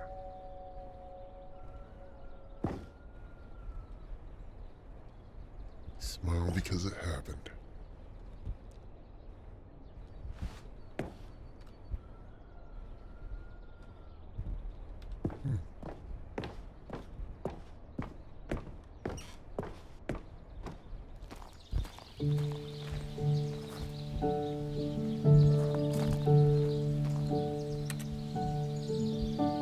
Je suis dans la Memory of Little Stanley. seul sur la pluie de l'eau. This is the music. Je n'attends plus And de over here toi. is where I keep reviews of the Stanley Parable. Like this stunning triumph of games journalism, 10 out of 10 from Destructoid.com. James Stephanie Sterling writes, and I quote, Where so many games that aspire to be more than games end up less than any form of art, Stanley Parable strives and then succeeds to be every game ever created. Did you hear that, Stanley? Every game ever created. Wow. That's how grand and all-encompassing the original Stanley Parable was.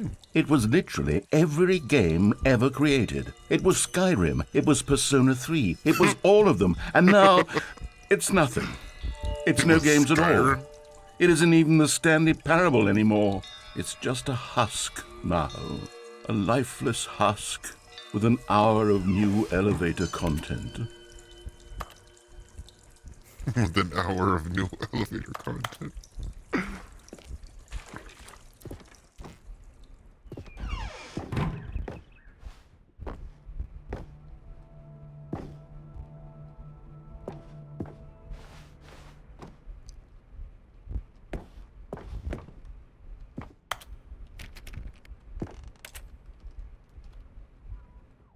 Memory zone maintenance. No, I'm stuck.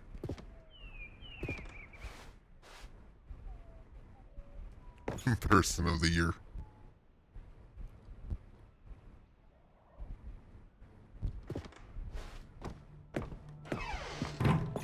Here's another moving passage, this time from GameSpot.com.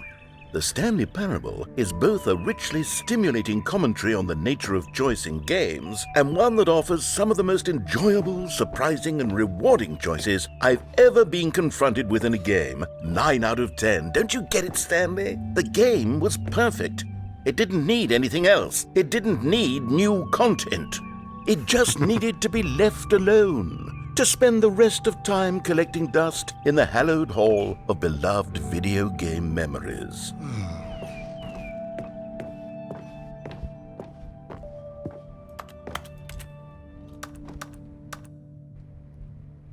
The serious room. How do I go in there?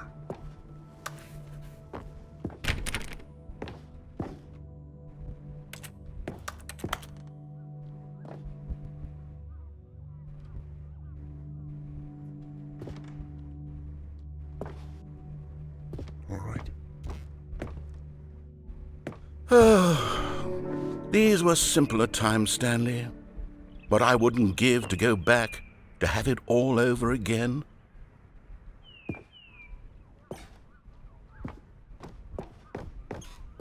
Wait, hang on. I don't recall this part of the memory zone before. What's this? What's down here? What is down here? The fuck? Oh no. Oh God, no. Stanley, it's a collection of reviews from Steam, the online video game distributor. I haven't looked at these in years. I can't even imagine what's been collecting down here. Surely these reviews were glowing as well, weren't they? They're glowing, of course. It's Steam. Honestly, I could not be bothered to play this game to full completion. The narrator is obnoxious and unfunny, with his humor and dialogue proving to be more irritating than entertaining. Unfunny! I'm not trying to be funny. I'm trying to make a serious work of art. Right. I suppose I could write up a handful of gags to insert into the Stanley Parable, but the game is already such a densely layered web of profound philosophical insights that I can't even imagine where I'd have the room to stick them. All right. It's around here.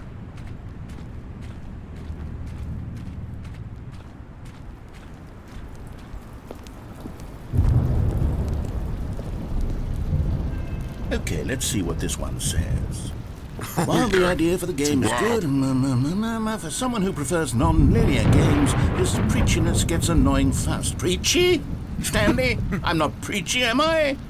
You're You can tell fine. me if I'm preachy. Honestly, you can. You're Thank not. Goodness. This is actually quite shocking for me. Well, to be honest, I had always thought of the game's dialogue as being rather terse to begin with. You can't know how much fluff I cut from the game to get it to feel as light and airy as it... Well, I always thought it did. It's But maybe it unfunny. wasn't. Thumbs Yeah. down. What an awful memory to have to hold on to. These black marks on my otherwise unimpeachable track record. I feel like a failure. Don't Like you, I let Howard. these people down. Perhaps the Stanley Parable isn't quite as sterling as I always remembered. It's outstanding. You're doing a great job, narrator. Don't be so harsh on yourself. What's this one got to say? You constantly have to stop doing anything so the narrator can catch up with his long-winded explanations of what's happening. I wish there was a skip button. I wish there was a skip button. A skip button? Well, yes. Yes, I think we can do that. If I'm truly too preachy, then maybe letting you skip ahead for just a moment, surely it couldn't hurt. Not if it means we can strike these negative reviews from the record. Only positive reviews of the Stanley Parable. That's my motto today, and it's always been my motto. I'd do anything for the customer, Stanley. Yes, a skip button we shall have. And here it is. Go ahead and give it a shot. I'll pop you forward in time so that the second my incessant droning starts to bore you, with just the push of a button, you'll have zipped right past it. It's what the players have been asking for, and I'm very proud to have delivered. No more listening to me rambling on and on and on. No. The Stanley Parable is a game for the people, and if the people want silence, then by goodness... Oh, you're back, you see. You were only frozen in time for a few minutes, but it was plenty of time for me to deliver a long, rambling monologue full of unnecessary verbal flourishes and lengthy... Well, there, sport. You really did catch me rambling on a bit, didn't you? But that's the power of the button. The minute I start to go off on a thoughtless display of self-absorption, it's right at your fingertips to go... Okay, welcome back, Stanley. Now, I should say that the amount of time the button has been skipping through is becoming longer and longer. That last one was, well, I want to say maybe 30, 45 minutes? It's not unendurable by any means, but it's, well, there's really only so much I can ramble on. Stanley! Stanley, please don't push the button again. It's been 12 hours. 12 hours? You've just been frozen there.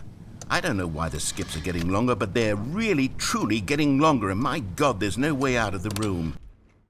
Oh, Stanley, you're back. You're back. How long has it my been? Goodness, I have someone to talk to again.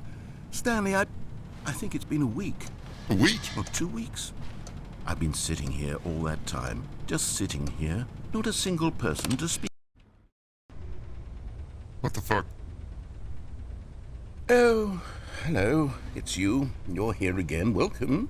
I have had time to think about you and about us and about everything we've been through. I've had so much time. I stopped keeping track after a year. Have you ever sat down in one place and not moved for one entire year? Let me describe it for you.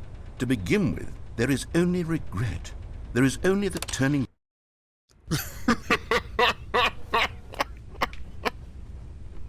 How long has it been? How long has it been, narrator?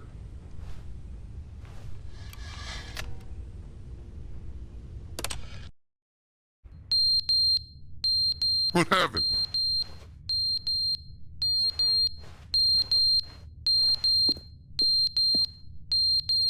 Where is he? What's that beeping? Narrator?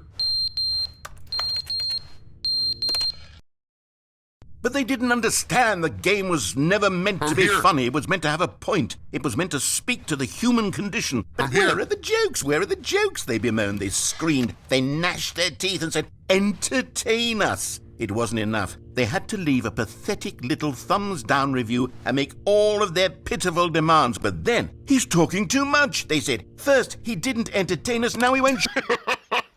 Dragon Joe. Oh. Is he? Where is he? Narrator? Hello? The end is never the end, is never the end, is never the end, is never the end, is never the end, is never the end, is never the end, is never the end, is never the end, is never the end, is never the end, is never the end. I'm sorry, narrator. You okay? How long has it been? How many years have passed?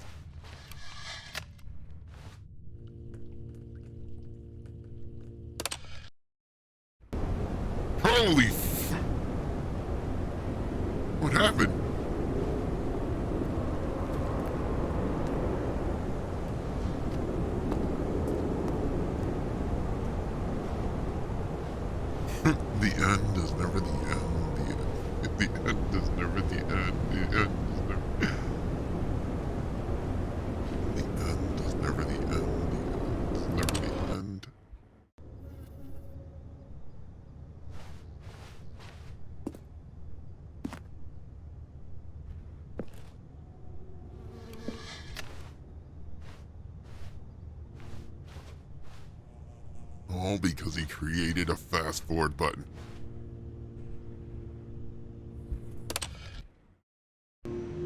What the How many years? Look, it's beautiful.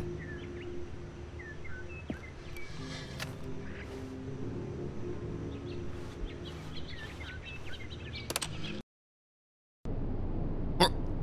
Again? I thought we were getting pretty. No, it's all dark and sad now.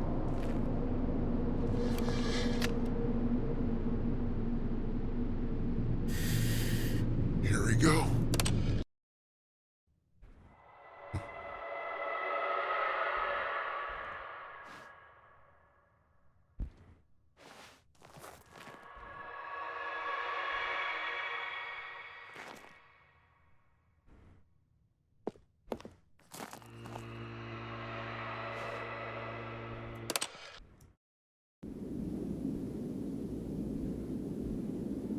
He lied. He's been ended. That's why he's not talking anymore.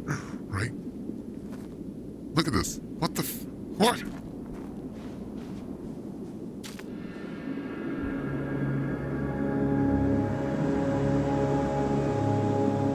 It's the end of the world.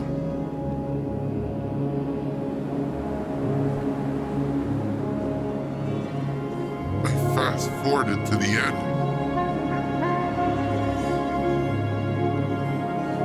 The end is never the end! The end is never the end!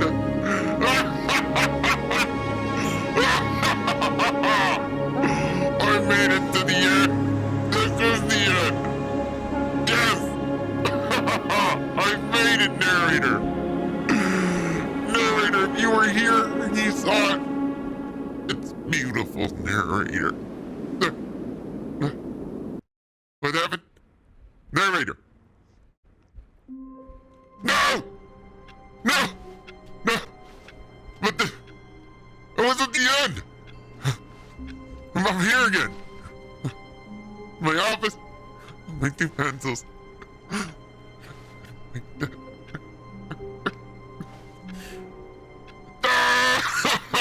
I'm here. I'm here. How long was I sitting there? Stanley wondered to himself. Minutes? Days? Centuries? Did something crucial happen while my senses were turned? He made a note to be more careful with time from now on. Narrator, I missed you. Narrator, can you hear me? We haven't talked in years.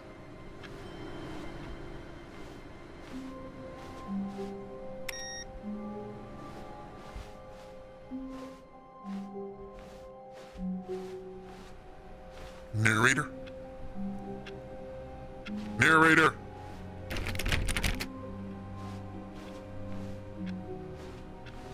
You know, Dragon Just, if somehow zombies came out, that'd be amazing. Holy shit, look at this!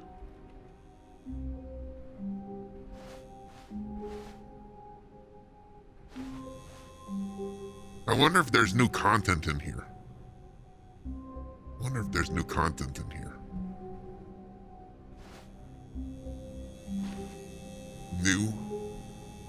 New content. So it's like new. All right. Oh, good. You noticed my sign. Yeah, Yes, I did. I have something very exciting to show you. Oh, yeah?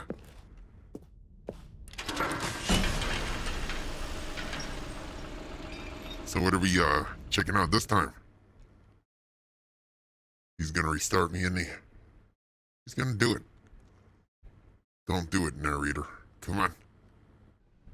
There we go. We'll never trust video games ever again.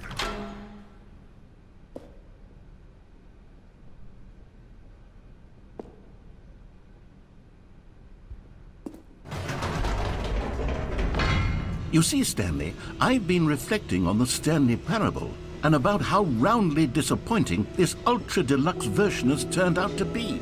The original Stanley Parable was a landmark, Don't and be so any new hard on content yourself. for it should live up to that legacy. So Okay. forget this ultra-deluxe nonsense. All I right. say we take it one step even further. Which is why I'm very proud to announce for the first time ever, the Stanley Parable 2. Wow! Stanley Parable 2. Yes, you see, isn't this far superior to a measly re-release with a few minor additions? Think of all the new territory we'll cover with a fully fledged sequel. An entirely new experience, built from the ground up. Why, there are so many possibilities. It could go in so many different directions. So many. This is what fans have truly been asking for. Wow.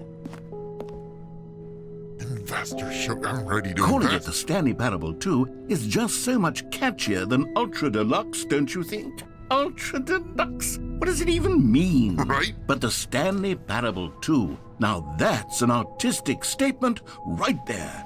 It's future-oriented. It screams progress and innovation and long-term franchising potential. Yeah. It's like I'm missing the skip button.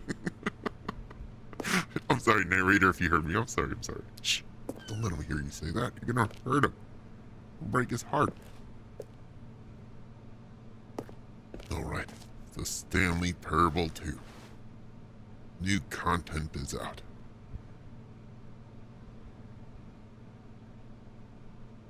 They're back. 2 doors.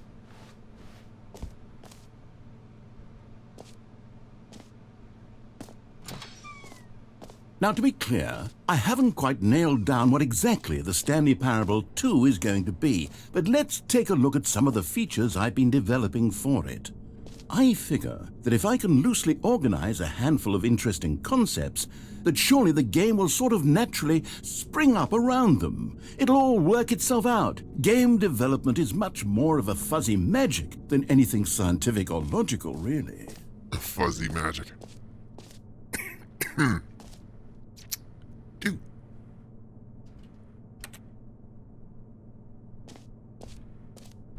This way to show floor.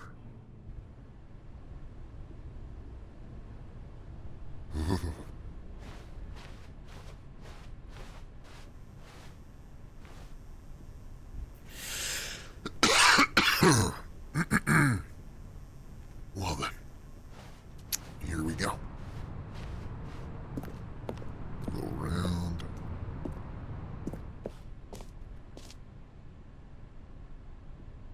I like that chair. Look at this. Here we are. Go on, try out some of the new features. The reassurance bucket. Merch. Look at the merch. Chair. No screenshots. Okay, I'll be honest, I haven't yet decided on this one. I think that in the new version, the office could use a bit of decoration, like balloons. But I'm undecided on Get Well Someday and Happy 12th Birthday. Which would you go with? You know, sometimes when you solicit another person's opinion, it makes you realize that you knew which one you actually really wanted all along. Get Well Someday it is. You son of a bitch, but this... He chose the opposite. You're fucking anus, man. Alright, come on. Look, now they're everywhere. You jerk. Well, actually, maybe I should have gone with... No, I've made my decision. We're moving on. You should have gone with my choice. You know it, you jerk.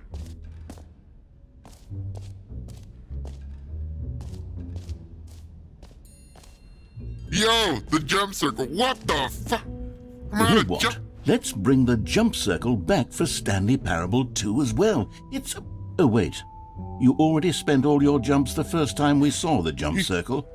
Oh, well.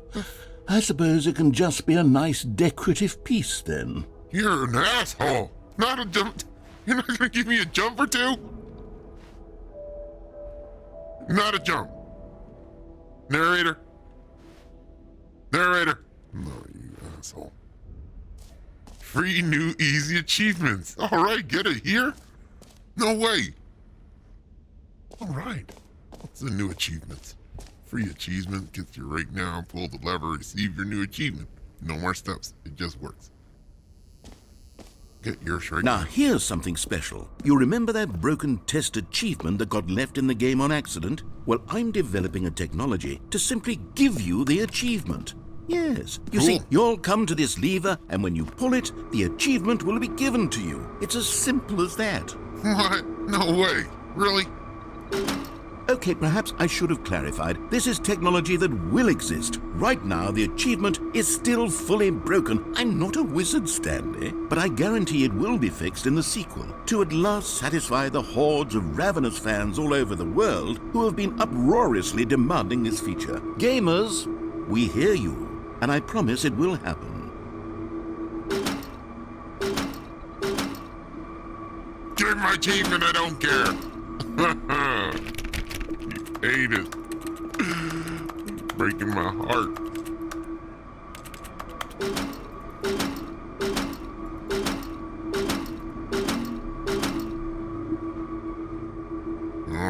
All right. Get the hell out of here.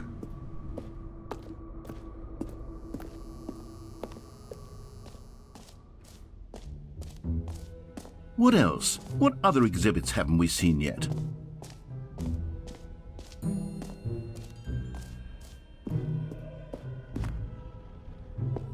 That's supposed to be me? You asshole. What the Collectibles. Now it's a real video game. In the Stanley Parable 2, you'll run around gathering up these miniature Stanley figurines. And what's truly innovative is that there will be no reward for collecting all of them. I don't want to stifle the intrinsic joy of watching a number go up. You simply collect all of them, and then you move the hell on with your unremarkable life. There it is. Look at it. It's beautiful. It's magnificent. They all want it. They all want it. Ta-da!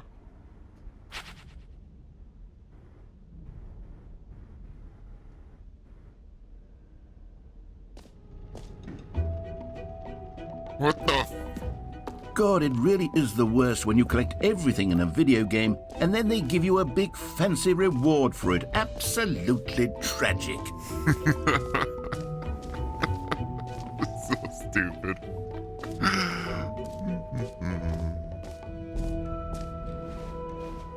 You are here. Merch.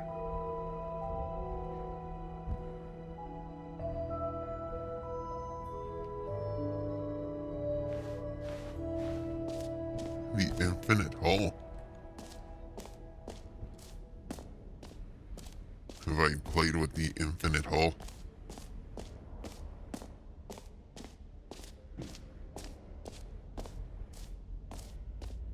Opening rim death surrounding area. Ah, the science behind it. Stanley, here's an idea that I'm truly fond of. It's never been done before in a video game. This is, in fact, a hole that you can fall down forever. That's right. Yeah. Infinite falling. You can fall until the end of time, if you like. A stunning leap forward for video games as a medium. Oh, shit. Whee! You see, isn't it wonderful? One of my more ingenious concoctions, if I do say so. Now then, since you've gotten to see the infinite hole, Wow. you can press the teleport button to pop back up to the top, and we can continue onward. Yay! Now, I don't mean to be a bummer, but I do recommend you use the teleport button to go back to the top. Maybe do it on the sooner rather than later spectrum of things. Yay! Why? Why do you say that? Okay, Stanley, I don't know quite how to say this tactfully, but it's possible that I slightly exaggerated the infinite nature of the hole. Is it a very, very deep hole? To be certain it is. It's an extremely deep hole. I don't want anyone to say that it isn't an astonishingly deep hole. It is. Is it infinite? Well, that sort of depends on your definition of infinity. From one perspective, great. Now, I'm very excited to show you even more of my ideas for the sequel. I was gonna continue, but I was thinking, he's probably gonna restart the game. I don't know if I can deal with that again.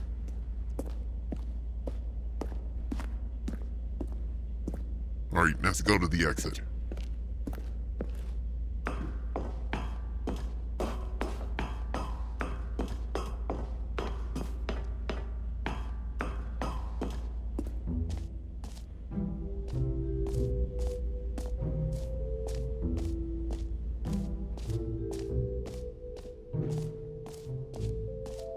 I almost hit bottom. I was thinking, I know if I hit bottom, if I hit bottom, it was probably gonna wake up back at the office. I don't know if I could do that. Just don't know. There's the exit. Exit's this way.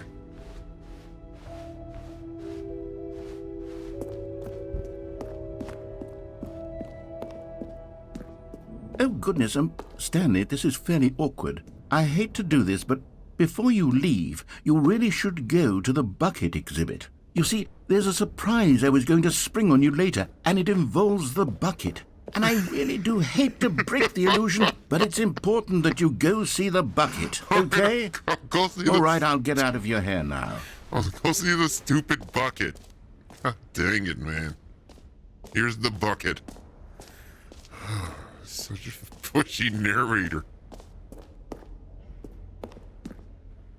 A common complaint of the Stanley Parable was that it was confusing and paradoxical, that it engendered a chaotic sense of reckless despair in those who played it. Well, I am happy to say that after much consideration, I've engineered a clever solution to this fundamental problem with the game. It's the Stanley Parable Reassurance Bucket. You see, Stanley, anytime you're holding the bucket, a sense of calm and ease will fill your mind and your heart. It's true. As long as you hold on to the bucket, the many disorienting contradictions of the Stanley Parable will feel perfectly normal and perhaps even comforting. You may even come to long for the gentle embrace of jarring cognitive dissonance while the bucket is in your arms. And to be honest, it's a much more convenient solution for me than actually redesigning the game to be less uncomfortable. Can you imagine what a pain in the ass that would be? Yes, the bucket is the perfect solution. Come on, give it a try. Let me see. This fancy bucket. Can you feel it? The glow of comfort, even in the face of crushing despair, must already be sweeping through your body. And in fact, can I say that I do believe the bucket lends you an air of charisma as well? Damn. I think that just holding it has made you the slightest bit more attractive as a person. All right. The benefits of the bucket seem to go on, don't they? All this and more await you in the Stanley Parable 2. All right. I like the bucket. So I get to keep it? All right, I get Does to keep anyone the give out awards for most enjoyable bucket in a video game? That really should be an award if it isn't already. It really should be. I'm gonna go and investigate that hole with my new friend, the bucket. Come on, bucket. Apparently, my friend Cassell says that the narrator won't restart us. Well, Mr. Bucket, we got this. We go check out the bottom of this pit.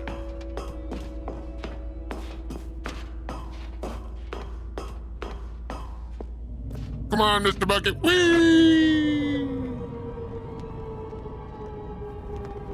Okay, and I guess we're back in the hole now. Yep. Did you really need to see it again? I don't know what else there is to say, Stanley. It's an infinite hole. It's exactly what you're doing right now, but forever. There really are so many other fascinating exhibits that I prepared for you. I really spent quite a lot of time on all this, and I would very much like to show you some more of them. How about we go ahead and press that teleport button again so we can get back to what's really important about... Oh, goodness. Well, this is rather embarrassing, Stanley.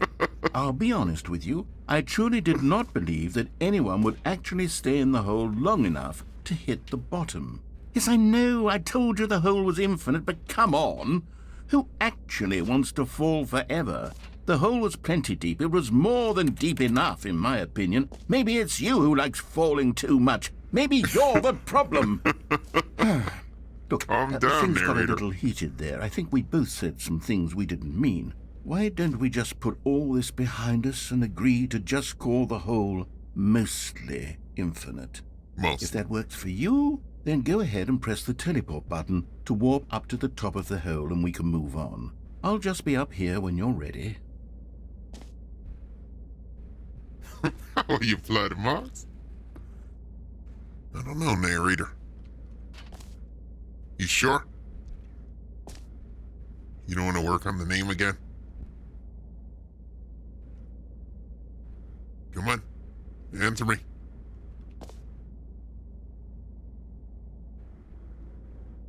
You're really gonna treat me like that? He's waiting on me. Alright, I'm going back. There, you jerk.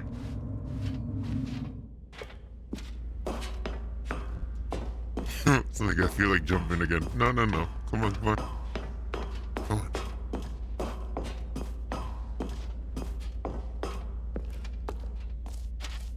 Oh, you're talking about, yesterday morning? You know, the power went out. Turned off everything. Here we go. Come on, Mr. Bucket. Me and my bucket. Dunk-a-dunk-a-dunk-a-dunk.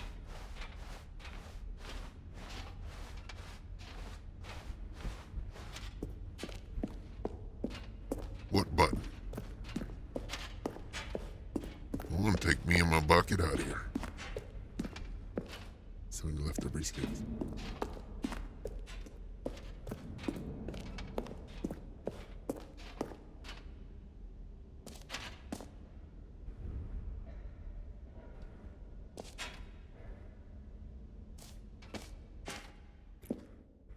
So, Stanley, what do you think? Do you like all of the new features? Yes, I know it's not exactly clear yet how exactly these features will come together as one single coherent video game, but I can feel it in my soul.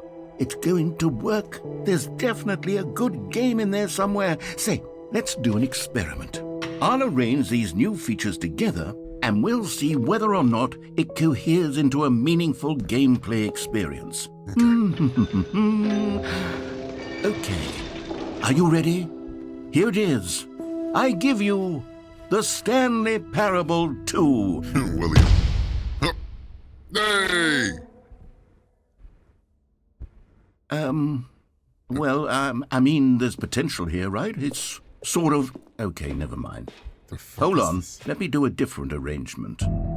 Okay, yes, this is much better. I feel good about this. Here we go. Okay. Version 2. Here goes. What the Who am I kidding, Stanley? This isn't a coherent video game at all. It's a lot of gags. And I do very much enjoy creating gags, but they don't add up to anything. I wanted more than anything to create a sequel that would capture all the magic of the first game. I wanted fans to love it. No matter how good these gags are, they won't stand on their own. They would need the structure and the gameplay of the original. Wait, maybe that's it. I can take the original Stanley Parable and simply, well, insert a few of my new features into it. Tastefully, of course. You mean like... With respect. With care for the vision and integrity of the original call game. it Ultimate Could Deluxe it or whatever? possibly work? I suppose it could. But it would need a really, really tremendous title screen. A title screen that says with bold and uncompromising conviction, "This is the Stanley Parable 2. Let me see if I can whip something up. All right, perfect. Here you go. Go ahead. Take a look. Okay. Here we go. What? Look, a whole brand new game. Look at this. This is wild. I've only been playing this for 2 hours and 30 minutes. And now it totally changes it up. Where it's a brand new game. Look, the intro looks different. Everything looks different. Oh, look at that. And they called it the Stanley Parable 2. Here we go. What did they change? This is the story of a man named Stanley. Okay. Stanley worked for a company in a big building where he was employee number 427. Employee number 427's job was simple. He sat at his desk in room 427 and he pushed buttons on a keyboard. Okay. Orders came to him through a monitor at his desk, We've heard all telling this. him what buttons to push, how long to push them, and in what order. This is what employee 427 did every day of every month of every year. Hello, And although Debbie others Haggerty. might have considered it soul-rending, Stanley relished every moment that the orders came in, as though he had been made exactly for this job. And Stanley was happy. And then one day, something very peculiar happened. Something that would forever change Stanley. Something he would never quite forget. What'd that be? He had been at his desk for nearly an hour when he realized that not one single order had arrived on the monitor for him to follow. Okay. No one had showed up to give him instructions, call a meeting, or even say hi. Never in all his years at the company had this happened, this complete isolation. Something was very clearly wrong. Shocked, frozen solid, Stanley found himself unable to move for the longest time. But as he came to his wits and regained his senses, We're back here. he got up from his desk and stepped out of his office. We're back here. The exact same spot. We started the game. All of his co-workers were gone. What could it mean? Oh, please. Are you really just doing this for the achievement? Click a door 5 times. Is that all that you He's think an going through it achievement is again. worth? No. I can't just give these merits away for such little effort. A measly 5 clicks. Yes. Now suppose you were to click the door 20 times. I'm not gonna I would do say that again. That's the kind of effort that warrants recognition. No, don't care. Here's my bucket. Stanley picked up the bucket. Yeah. Got my bucket. He was gonna make me go out and click doors again. I'm not gonna do that again. Remember that time that we saw this guy walk through here?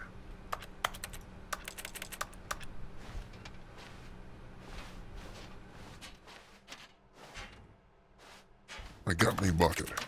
So this is brand new. What am I gonna do with my bucket?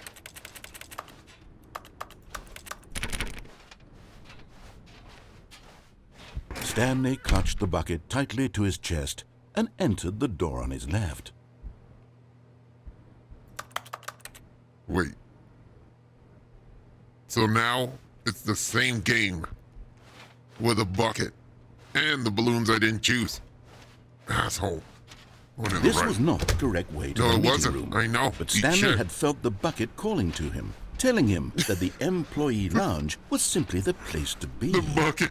And here it was. I got Had a the bu- bucket turned out to be correct? Was this better than the meeting room? It sure yes, is. Stanley thought to himself. Yes, perhaps it truly was. Yes, How it is. insightful the bucket turned out to be. Oh, you're awesome, bucket. Here, you want a soda? You want a soda, bucket? Look at this nice couch. Look at this nice photo. Look at this nice room. Truly, being here with the bucket was a grand adventure. Stanley reflected on all they'd been through together. First, walking through the door on the right, then walking to the lounge, then arriving at the lounge. What a thrilling journey the bucket So had inspired. Fun. So fun, Mr. Bucket. Look at this photo. Look at it, Mr. Bucket. Perhaps this was where the bucket felt most truly at home. Here in the employee lounge. Yes. Perhaps it's the only place a bucket can even feel at home. It's a proper place for a bucket. Right, Mr. Bucket? We should get out of this room, but... Mr. Stanley Bucket likes... decided to just give the bucket absolutely as much time as it needed to be in the lounge. Clearly, the bucket and the employee lounge shared a special connection. They sure do. Look, he loves this photo. Right, Mr. Bucket? See? He doesn't speak much, but... Mr. Bucket, you know, you just know. You just know.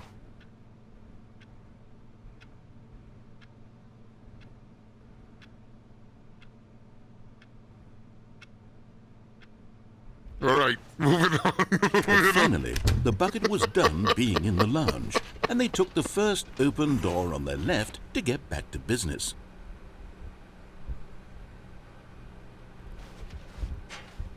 For real? You're gonna let me go through this whole thing? Said the bucket.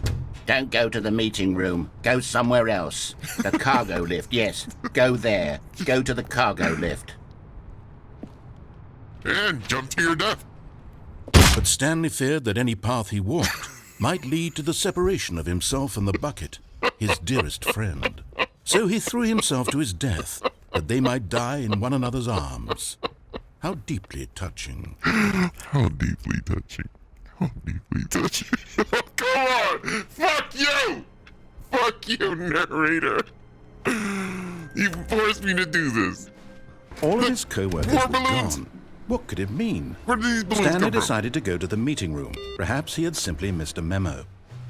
Wait, you saw a figurine where? No Where is matter it? how hard Stanley looked, he couldn't find a trace of his co-workers. Where's the... Where? Stanley went around touching every little thing in the office, but it didn't make a single difference, nor did it advance the story in any way. Alright, come on. I'm taking my bucket. Stanley lifted the bucket into his Down here. arms, Where and is a he? wave of comfort rushed over him. Got my bucket.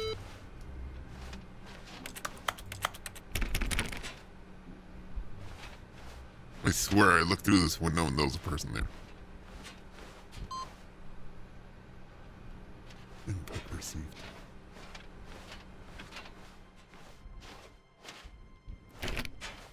This game never ends. Stanley clutched the bucket tightly to his chest and entered the door on his left.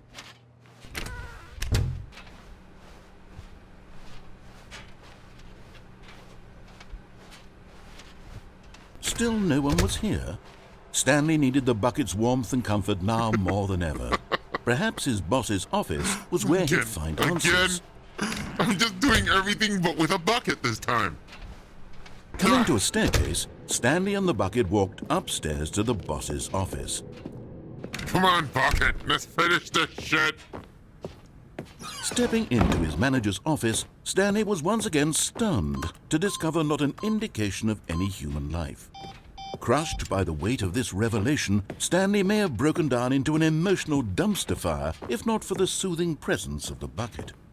Even now, in his darkest of hours, did the bucket's warmth and guiding light pierce the dark clouds of confusion and chaos. It would be with him always. That's what the The bucket does. would. And he knew it. I know The it. two of them were inseparable. I love you, At bucket. this point, Stanley was so absorbed in the tender spiritual connection he shared with the bucket that he didn't notice the keypad behind the boss's desk. Nor in his bliss of simply being near the bucket did he have any notion that the PIN number for the keypad was 2845. Again, I don't know what the code is, but I have a feeling. It's weird, I know. 2849? Stanley just sat around twiddling his thumbs. Trying to input anything on the device was useless, since he could never possibly know that the combination was 2845. Okay. Hear me out. 284 2845. 8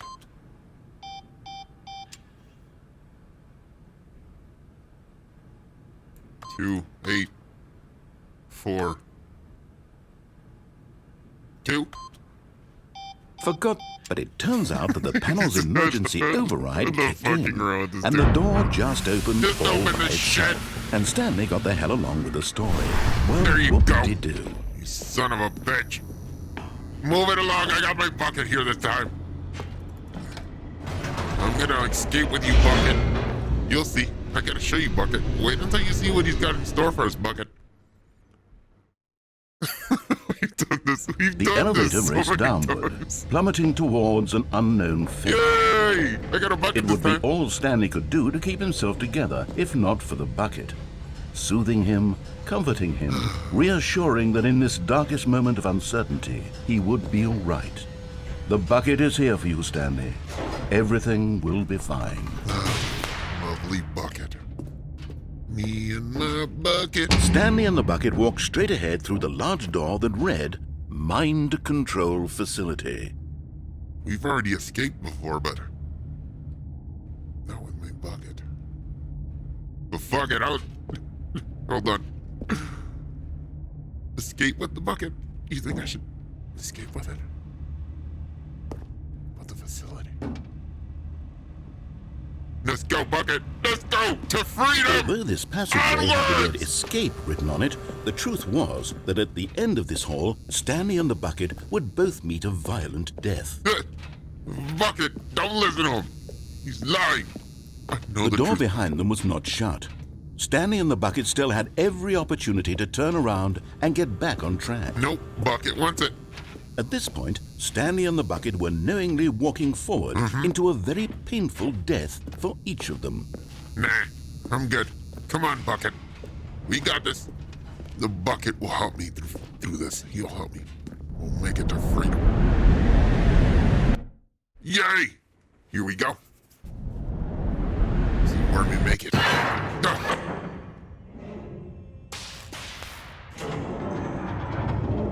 Mr. Bucket, it's fine. We got this.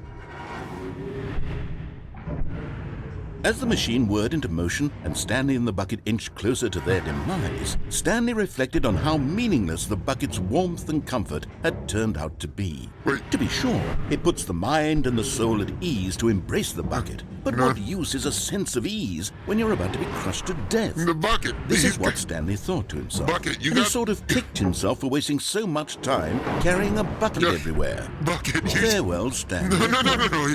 Bucket's got it. Bucket's got it. Bucket! Farewell, Stanley, cried the narrator. Okay, it's her as again. Stanley and the Bucket were led helplessly into the enormous metal jaws. In a single visceral instant, the Bucket's life came to an end as it was crushed violently to death. No. The Bucket.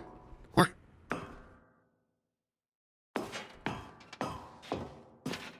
It was a shame, the death of such a magnificent Bucket.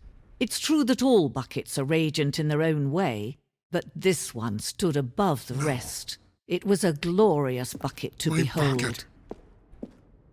Not my Bucket. No. The Bucket. Bucket. Barely knew the Bucket. Bucket. Can you see how arrogant it was for Stanley to take a Bucket like this and to claim it for his own?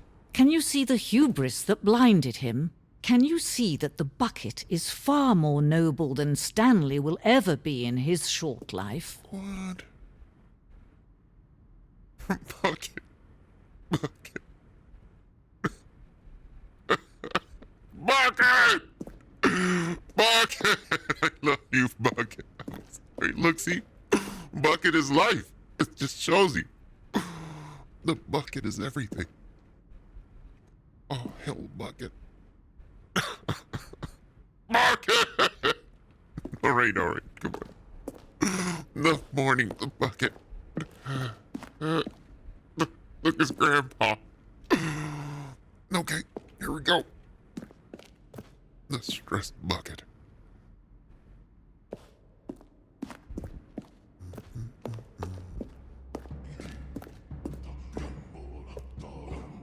Look at it. Bucket is everything. Look at that. The sky's opened up and shit out something. They use the Bucket to help them out. Feeds people. Look at that. They be damned. So that was a leak. They got a Bucket. Leak fixed. Bucket is almighty. Bucket is God. No man can own a Bucket, and certainly not a Bucket as dazzling to behold as this one. It is man who should kneel before the Bucket. Bucket! Bucket, Bucket, Bucket! Bucket! God, Bucket, Bucket! Repeat after me. Bucket! Bucket! Bucket, I love you, Bucket. Why did you leave me so soon? Bucket! The hanging Bucket. There it is. And I jumped to my death for you, Bucket. Wait, holy crap, I can. Got the Bucket again. All right. But there is something we can do. Something we can do together, you and I, that will right this terrible wrong. What would that be? Let Stanley die. Let him be crushed by the machine. Don't reset the game. Don't give him another opportunity to run off with another beautiful bucket. We can save the world's buckets from their treatment as tools and implements if only we let Stanley die together. The bucket shall take its place as ruler, as leader, as commander of a new world, a new vision. I'm not gonna let this happen again. No, I know what they're trying to do. I started it again. I didn't, narrator. You kid, not on you. Not on you. You didn't do this to me this time. I did it to me. I win. A soft wind blew outside and perhaps rain started, and if it did, it stopped shortly after. Stanley hoped that he would one day see weather.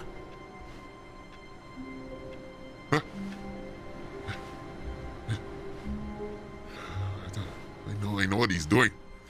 Don't listen to him, Platymarks. I don't trust this narrator. He's been trolling me for 3 hours now. Alright, now here's my bucket. The confusion and the chaos all seemed to melt away as Stanley embraced the bucket. I got you back, Bucket. We're making it out of here. We're escaping, Bucket. Stanley clutched the bucket tightly to his chest and entered the door on his left. Fuck you, narrator. Got my bucket. Still no one was here. Stanley needed the bucket's warmth and comfort now more than ever. Perhaps his boss's office was where he'd find answers. Coming to a staircase, Stanley and the bucket walked upstairs to the boss's office.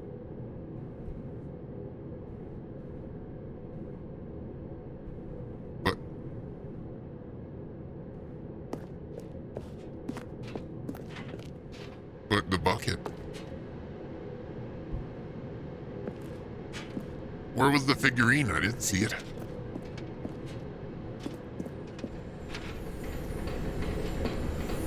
Bucket, what do you think? Was that bucket? Are you sure about that bucket? I mean, come on, we've done this before, but no bucket! But Stanley just couldn't do it. He considered the possibility of facing his boss, admitting he had left his post during work hours. He might be fired for that. And in such a competitive economy, why had he taken that risk? All because he believed everyone had vanished? His boss would think he was crazy. And then, something occurred to Stanley. Maybe, he thought to himself, maybe I am crazy. He looked down at the bucket in his arms. Am I crazy? He asked the bucket. The bucket returned his gaze, but said nothing at all. What are you talking about? That's strange, Stanley thought. Usually the bucket is a source of guidance and wisdom for me in difficult times such as these. Don't listen He to him, held the narrator. bucket close, yet felt none of its familiar reassurance and comfort. Bucket. And that's when Stanley realized, this isn't my bucket. It's just a normal, everyday bucket. What? Someone else's bucket, perhaps. No, How did I end up with someone else's bucket? This is all terribly wrong. What? Surely no What? good would come from this. Where did the Who bucket knows go? what sorts of bizarre hallucinations Stanley might experience Bucket. without the psychologically grounding presence of his bucket. Where the fuck did Bucket go? Now he noticed that the rooms were repeating, which was, of course, very odd. What the And now he felt himself floating off the ground. Oh, gracious, he exclaimed. Without my bucket, I've gone truly mad. Where is it? I must find it. Far off in the distance now, he heard it, calling to him. Bucket? Stanley! Stanley, it's me! Bucket, you the sound... bucket! You don't sound yourself. Could it truly Bucket! be? He rushed forward from room to room, passing by one bucket after the next. None of them were his. None of them were his special bucket. Wait, you... Come No, to that's me, not it. Stanley! Find me! Bucket! He had to find the bucket. He had to return to his old friend. It was the only way to truly restore his sanity. And then suddenly, he froze dead in his tracks. He knew where the voice of the bucket had been coming from. Where? I The know. real bucket was inside of him all along. It was incredibly painful. Stanley doubled over in agony and blacked out.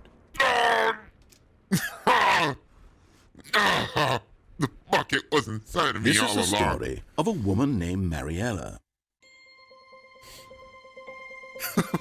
Mariella woke up on a day like any other. She arose, got dressed, picked up her bucket of comfort and security, and walked to her place of work. But on this particular day, her walk was interrupted by the body of a man who had stumbled through town, talking and screaming to himself, and then collapsed dead on the sidewalk. Right away, she knew what the problem was. This man had no bucket. Of course he had gone mad, ranting and raving about a narrator describing all of his actions and how everything is predetermined and free will is an illusion and it's all just a video game. It could all have been prevented if only he'd taken his bucket with him. Right? Perhaps he didn't even realize he'd forgotten his bucket at home in the first place. Idiot. How cruel the world can be, Meredith. Very. And she hugged her own bucket even tighter. But of course, she had no time for this. There were a myriad of confusing problems she would soon have to confront at work, for which her bucket would provide absolute guidance and total clarity on everything. There you go. Yes, she thought to herself, my life kicks ass. And she backflipped all the way to work. Damn. Remember, kids, trust your bucket. Always. Here we go. So, we're back here then. All of his co-workers were gone. What could it mean? What could Stanley it mean? decided to go to the meeting room. Perhaps he had simply missed a memo. Oh, yeah, let me go check. And bring my fucking Warmth bucket along. spread through Stanley's arms. With the bucket in his arms again, he was home. I found you, bucket. You're my bucket. Stanley clutched My the bucket bucket. tightly to My his bucket. chest and entered the door on his left. My bucket, my bucket, my bucket. Do, do, do, do, do, do, do. Still no one was here. Stanley needed the bucket's warmth and comfort now more than ever. Perhaps his boss's office was where he'd find answers. Yo! This thing opened. What the Oh, Stanley, can you feel it? The broom closet. It wants the bucket. You can feel that, can't you? Oh, no. The aura of jealousy? It's as Good. clear as day. This broom closet believes it deserves the bucket. Fuck you! I can really feel it now. No. It's a bucket. It belongs in a broom closet. it doesn't. That's what the broom closet is trying to say here. It's supposed to go with the other cleaning supplies. Good for you, Stanley. Don't give in. Don't hand over the bucket. I know how hard it must be, given the pressure that the broom closet is putting on your shoulders right now, but you have to be strong. But- This is your bucket. It's This my is your bucket, though. companion and lifelong friend. What'd you say? You Can't love me have it forever? all. If I give it... No! No. We're getting into name-calling now, it seems. Is this how low the broom closet has sunk, that it has to resort to this stream of Shit. petty insults simply in order to get you to hand over the bucket? No! Stanley, I never liked this broom closet for a variety of reasons. Me neither. But even this is worse than I had imagined. And wait, now the broom closet has the gall to imply that you and the bucket are not truly deep and lasting friends? What? That your relationship is purely superficial and convenient? That your life is so banal and meaningless that you'd feel the same sort of kinship towards any inanimate object which happened to lay in your path in an even partially enticing manner? Well, I'd never. Never! Go I will on, never. Stanley. Lay into it. Really tell the broom closet off for its demeaning comments. Eat Expand shit. on the wide variety of experiences you and the bucket have shared together. Yeah, I Go came through in each this of them bucket. point by point. Share All your right. journal entries detailing the rich emotional landscape of your feelings for the bucket. As Exactly. they have changed and evolved over the years. Let him have it. Yeah, eat shit! Broom closet, your mom doesn't love you. You smell like cheese, I fucking hate you! Fuck this place! Okay, I'm out here! I've got you something which I think... Coming to a staircase, Stanley and the bucket walked upstairs to the boss's office. He got me something, but he didn't tell me! No! I wanted it! Here we go. Sadly into the office. Stepping into his manager's office, Stanley was once again stunned to discover not an indication of any human life. Nowhere. Crushed by the weight of this revelation, Stanley may have broken down into an emotional dumpster fire if not for the soothing presence of the bucket. Even now, in his darkest of hours, did the bucket's warmth and guiding light pierce the dark clouds of confusion and chaos. It would Lovely be with bucket. him, always. The bucket would. And he knew it. The two of them were inseparable. At this point, Stanley was so absorbed in the tender spiritual connection he shared with the bucket that he didn't notice the keypad behind the boss's desk. Me and my Nor in his bliss of bucket. simply being near the bucket did he have any notion that the PIN number for the keypad was 2845.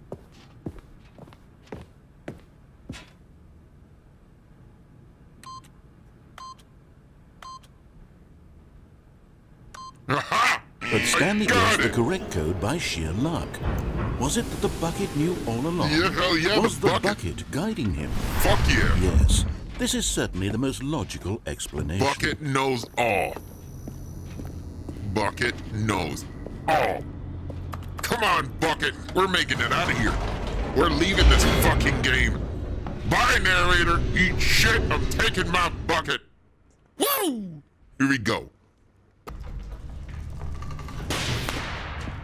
Yeah, Bucket. Come on. This is it. We're making Stanley it and the out. bucket walked straight ahead through the large door that read Mind Control Facility. Yup. Here we go. Here we go. The lights rose on an enormous room packed with television screens. What horrible secret did this place hold? Stanley and the bucket both wondered to themselves. Because I'll go through the right one next time. I wonder if they're gonna sing something to my bucket. No, they wouldn't. They wouldn't. No, I think nothing different. I don't think nothing different would happen with my bucket. You think? Oh, the pressure. The pressure. The song. How long does that song last? I should go. I gotta go. Gotta finish this game. Does the game ever end?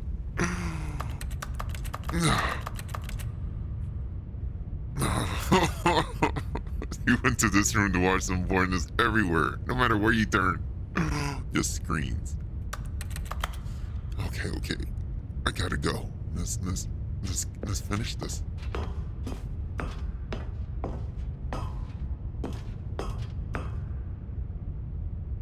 But the song, though. How did the song go again? How did it go again? Good job? Something like that? You did a good job. Good job. All right. Come on, Bucket. Let's just go. I don't think they have a song for you, Bucket. The monitors jumped to life, and Stanley nearly dropped the bucket in shock. Everyone in the office was being videotaped, You see this, monitored Bucket? like guinea pigs. Bucket, The close bucket your had eyes. never seen anything like this, and it very nearly burst into tears as Stanley Bucket. cradled it gently, reassuring it that okay. everything would be It's fine. all right, Bucket. We'll make it through this. Oh. Bucket. They were watching us, Bucket. They even watched you. They know about the broom closet. It's just disgusting. It's wrong. It's just not right, Bucket. Look at that. Look at that. Was the bucket under the mind control facility's influence as well? Had the bucket been told to do things it didn't wish to do? What kinds of things does a bucket want to do or not want to do in the first place? Right? These questions raced furiously in Stanley's feeble mind. No! He screamed into the bucket. He couldn't accept it. His No! own life in someone else's control? Never! He Bucket! squeezed the bucket tighter. We got this, His Bucket. one friend in the entire world. At this point, he could trust no one except for the bucket. Except for the bucket. Fuck the world. I got my bucket. But here was the proof. The heart of the operation. Controls labeled with emotions, happy or sad or content. Walking, eating, working, all of it monitored and commanded from this very place. And as the cold reality of his past began to sink in, Stanley decided that this machinery would never again exert its terrible power over another human life. For he and the bucket would dismantle the controls for good. Two best friends, Stanley and the bucket, up against the world. They high-fived in a really cool way, and the bucket made a sassy comment about taking down the system. Yeah. You're crazy, Bucket. Crazy Bucket. You wanna finish this off? Come on, Bucket. It's me, my best friend. Little Bucket, Bucket. When at last they came to the source of the room's power, Stanley and the bucket knew it was their obligation to put an end to this horrible place and to everything it stood for. Bucket. Let's shut this place down, yeah. A bucket. Let's do it. Bucket. Wait, bucket. No! But at the last second, the bucket jumped in and pressed the button to turn on the controls. Bucket, you Stanley madman! gasped in horror. Had this been the bucket's plan all along? Bucket, you to take did- over the machine and claim the power for itself? How could the bucket have betrayed him like this? Fucking bucket! Stanley was prepared to throw the bucket away in disgust. I love When you. suddenly, an image appeared upon the enormous screen. What? Birds.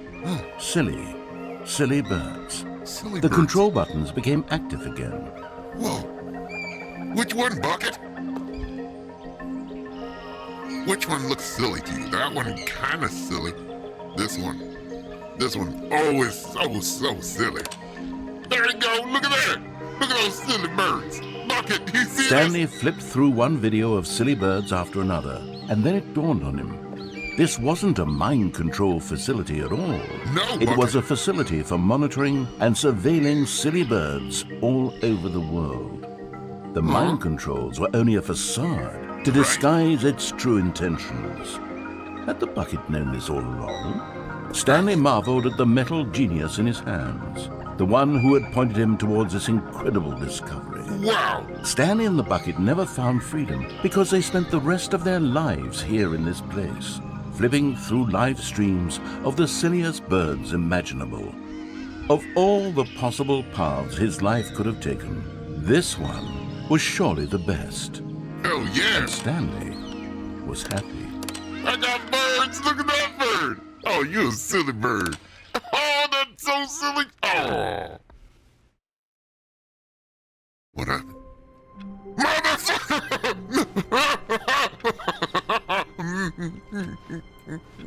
Just sit down. Can you just sit down and work on a computer? Take me back. Take me back, boss. I'm doing work, you see? I'm doing work. Don't you see me? I'm typing away. Come on. See? We can stay right here, right? Forever?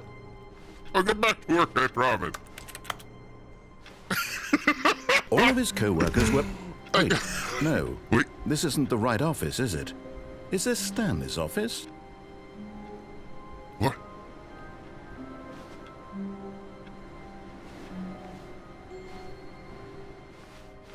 Where's my bucket? Oh, Bucket, I thought you were trying to fucking take over the world and shit. Bucket? I mean, I trust you, don't worry. Don't listen to the narrator, he's fucking crazy. He's nuts. No, I'm not nuts.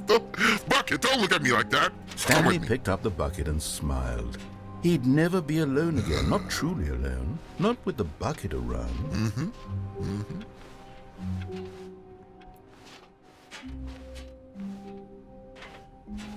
All right, I got 5 more minutes and then I got to go. Stanley clutched the bucket tightly to his chest and entered the door on his left.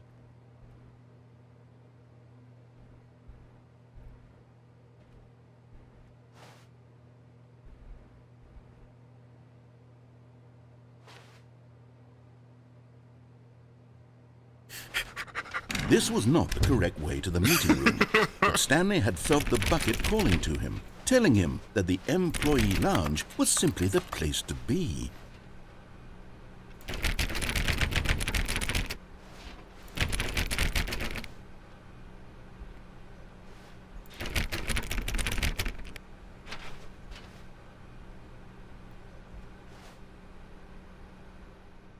And here it was. Had the bucket turned out to be correct? Was this better than the meeting room? Yes, Stanley thought to himself. Yes, perhaps it truly was. Nope. How insightful the... Quiet. No, never mind. The bucket was wrong. Stanley took the door on his left to go back to the meeting room.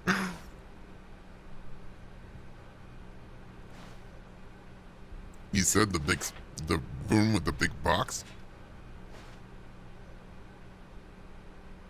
What's over there again?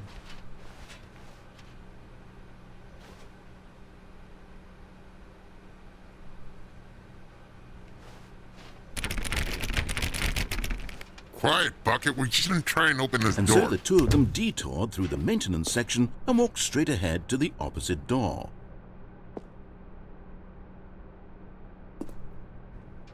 I haven't seen this before.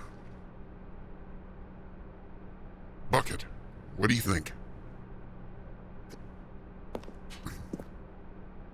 I still don't see a figurine.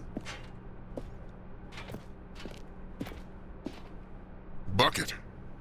Bucket! Hey, Bucket! Oh, calm down! Bucket! Bucket! Bucket! Fucking Bucket taking the initiative and shit! Oh, good Stanley. I'm glad you found your way here. I knew you'd find this place eventually. You see, your friends and I are concerned for you, Stanley. We've come together here because we care about you very much. It's this bucket you're carrying around everywhere. Hey, fuck The you! bucket isn't even from the original Stanley Parable. It's just sequel content. We're the ones that matter, Stanley. Classic characters from the first game, like No. the Adventure Line and the Broom Closet. No. Because that's what fans want from a sequel. They want more of their favorite jokes, not this bucket that they've never seen before. Fuck you! Yes, and I know fucking I'm the one who shit. gave you the bucket, but you're spending too much time with it. I like it. Don't you want another story involving the Adventure Line? We No. could make the Adventure Line go somewhere new. Yes, yes, that's what the fans want. Let's do it. No, but my bucket though. The fuck you guys looking at? Uh-huh. I know what you're looking at. I know you. You don't even have your mop. Talking shit. Ugly ass baby. Whee! Look at that wacky line. Who Yeah. knows where it'll go off to next? Oh, and it played some silly music as well. Yay!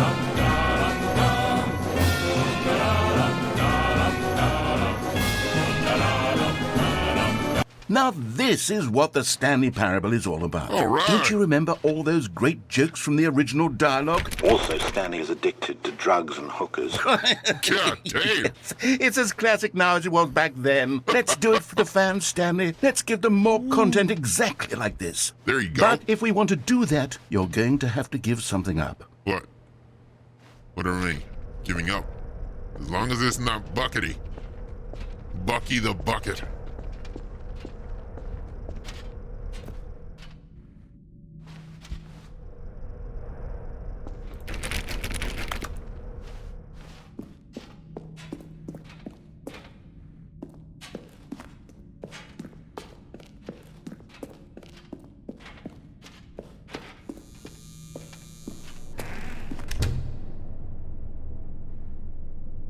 Bucket, what have you got us into?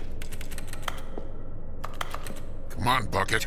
How do we get out of this Don't you situation? get it, Stanley? We need to get rid of the bucket. No! That's why I'm very proud to introduce a brand new character. This is the Bucket Destroyer. I think it'll make a wonderful new addition to the rich lore of the Stanley Parable. True, it also was not in the original game, but it's such a course. well-fleshed-out character with so much personality that to me it already feels as though it's been part of the cast all along. Don't you agree? No! No, it does not! Can you guess what the Bucket Destroyer does? Surely you don't need me to spell it out for you. He makes shoes? Go ahead now, Stanley.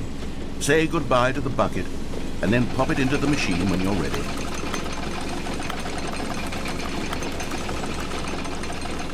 Now listen to me.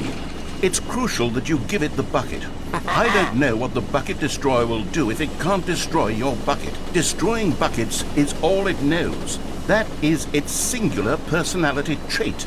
Sure, I can hear you saying, how does a character with only one personality trait deserve to join the pantheon of beloved Stanley Parable characters? Well, you see, if you were to really explore the Bucket Destroyer, you would see that its desire to crush buckets is so densely loaded with complexity and nuance that it's really like 10 personality traits. What other object in this game can you even say that about? The Broom Closet? Certainly not. I wonder what sort of Bucket Destroyer merchandise the fans will be clamoring for after this.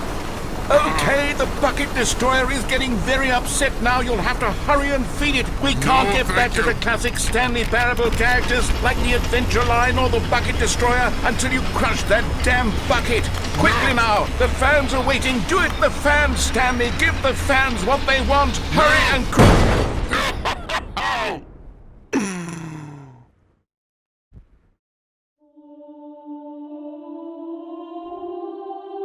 What happened?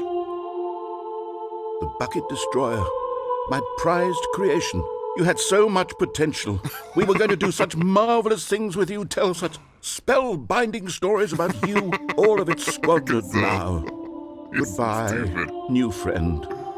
For the moment in time that you were here, you were magnificent.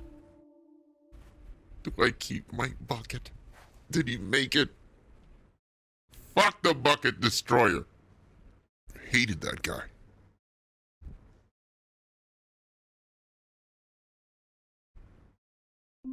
No!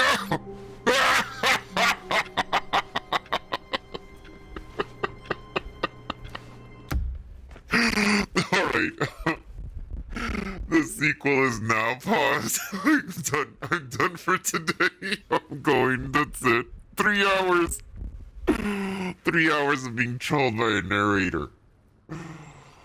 Oh, okay. Wow. That was one hell of a game, I have to tell you that. Oh my god. Oh my god.